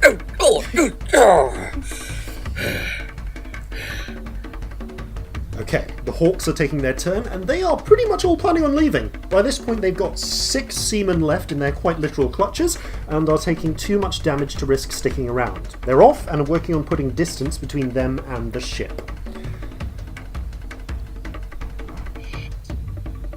Okay, Scamp, it is your turn. What do you do? I guess I shock and grasp again. Not a great deal else I can do. Roll attack, then? Oh, that's not good. Oh, I'm 15? not letting him get away. Sorry, what was that? 15. That hits. I'm gonna pick a different D8. I don't trust any of these ones. Rolling shit. 4. Great. That actually is enough. Okay, so as you grip onto the hawk's only leg you can reach, a surge of power jolts up through its thigh. Only a few of the feathers are singed and burnt, but you can feel its heart stop from the electrical shock. Holy shit. Both you and Burge plunge directly into the sea. The water cushions some of the damage and the bird the rest, but you still take 3 points of falling damage. The bird does not re-emerge. Oh, thank God! Anyone want to guess how many hit points I have left? Yeah, please roll athletics to avoid drowning. I'm going to use the tides of chaos. Oh, God. Because I'm not very athletic. So that's a 14. Alright, you manage to tread water despite the raging sea. Looking overhead, you can see that now the hawks still have around 6 crewmen ensnared. Sorry, 5 now that you've been dropped, and they are just making their escape as quickly as they can. Are there any within my range still? Or do I need to just focus on not drowning? Probably focus on not. Actually, no, you're more out to sea, so you can still see 1 or 2 within 100 feet or so of you. Is the one within 90 feet or is it just 120? Yeah, there's 1 within 90 feet. Then I'm going to try a chromatic orb, because why the fuck not? Nice. Oh yeah, you can do that on your turn. It's the crew's turn now. But they're stealing people! Well, yeah. Yeah, we're still in. Yeah. So, okay, so the crew continue to fire at the departing hawks. All of them manage to miss the one grounded hawk, and it even manages to down a crewman trying to engage it in melee with its rapidly thrashing talons. But they do manage to take one of the burdened hawks down. It splashes into the sea, releasing its desperately struggling victim, who swims to the surface. Okay, Celestia, that makes it your go now. Are there any still within gun range? Yeah, they're still in the outer range of your pistol, like within 60 feet but beyond 20, so you'll take disadvantage? I mean, I'm taking disadvantage from the sun anyway, so like, why not? I mean, you can't have like double disadvantage. Well, can you? indeed. Roll attack. Okay, that's not amazing, but like not bad. It's 13. That hits. Roll damage. Okay, so That ends up being 9 damage. And that is enough, since the hawk in question was already injured from the previous shooting. You catch it in the wing joint, and the bird splashes into the sea, struggling for a few moments before sinking under the waves. Its cargo manages to swim to the surface, freed of its grip. Amazing. Okay, that means it's Corzin's go. Is there still one on the deck? Oh, yes. Right. How many are still within range? On high, as it were. Not too many. Most are still making their exit, but 1 or 2 are still within range of musket or carbine fire that are still carrying victims. All right, I'd have to reload my carbine in order to shoot myself, but I'm gonna yell, "Somebody get the swivels on those things!" And I go up to the one that's on the deck and try and just slice and dice this thing. Okay, roll attack for me. Oh, that's 15 and an 18. Both hit. How do you want to finish this thing? Yes. All right. This thing's sort of clawing towards me, and I just sort of slide underneath its front talons and bring my scimitars together, scissor style, and take its head off. You do just that. With a snicker snack, the head smacks you on the shoulder as it falls. Yeah, blood gushes down the entirety of his clothing, and he's just sort of standing there steaming. Okay. The hawks are continuing to fly away as fast as they can now. Scamp, you are still in range of a few if you want to strike. I'm gonna chromatic orb whichever one I can reach that's carrying crew. Or I'm going to attempt to anyway. Oh, that'll hit. That's a 19. So I'm going to go for acid damage. Nice. 9. Not brilliant. But enough. This hawk has already been damaged by crew fire, so it falls with a heavy crash into the sea, and a few moments later a crewman emerges, treading water and sputtering. I have used Tides of Chaos. Yeah, but it is up to you. You have, but it's not coming into effect just yet. It may at any point, though. Oh god, that's stressful. I'm going to make a house rule, actually, that if Tides of Chaos doesn't get expended before you take a long rest, it will either ground itself during the rest or at some point before then. Yeah. Oh god. Okay. Ooh. Either way, the debt that you incur with Yeah, Tides that of sounds Chaos cool. will get repaid. Yeah. Yeah.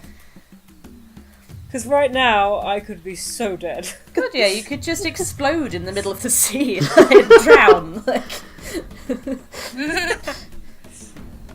Well, if I fireball myself right now... Yeah, but at least it wouldn't be like on a wooden ship full of people. Okay, so it's the crew's turn. Since you had them load at the swivels, Corzin, can I ask you to roll an attack roll for them, please? Yep. And you'll want to pick ammunition. Actually, I don't think any of them are within 60 feet you'd need for... Grape shot. Yeah. Right. Okay. Yeah. I was gonna say if we're going after the ones that still have crew members, we're gonna have to use regular shot. No, that I believe if it's a +6, that's a 19. That hits. Roll 3d6 Yay! damage. 6.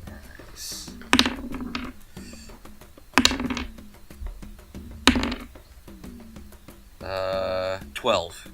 Yeah, they hit it with a dead centre of mass shot. The hawk spins in the air, crashing into the sea and not resurfacing. Fortunately, its victim does a moment later.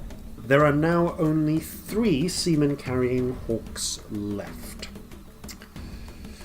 Okay, so Celestia's go.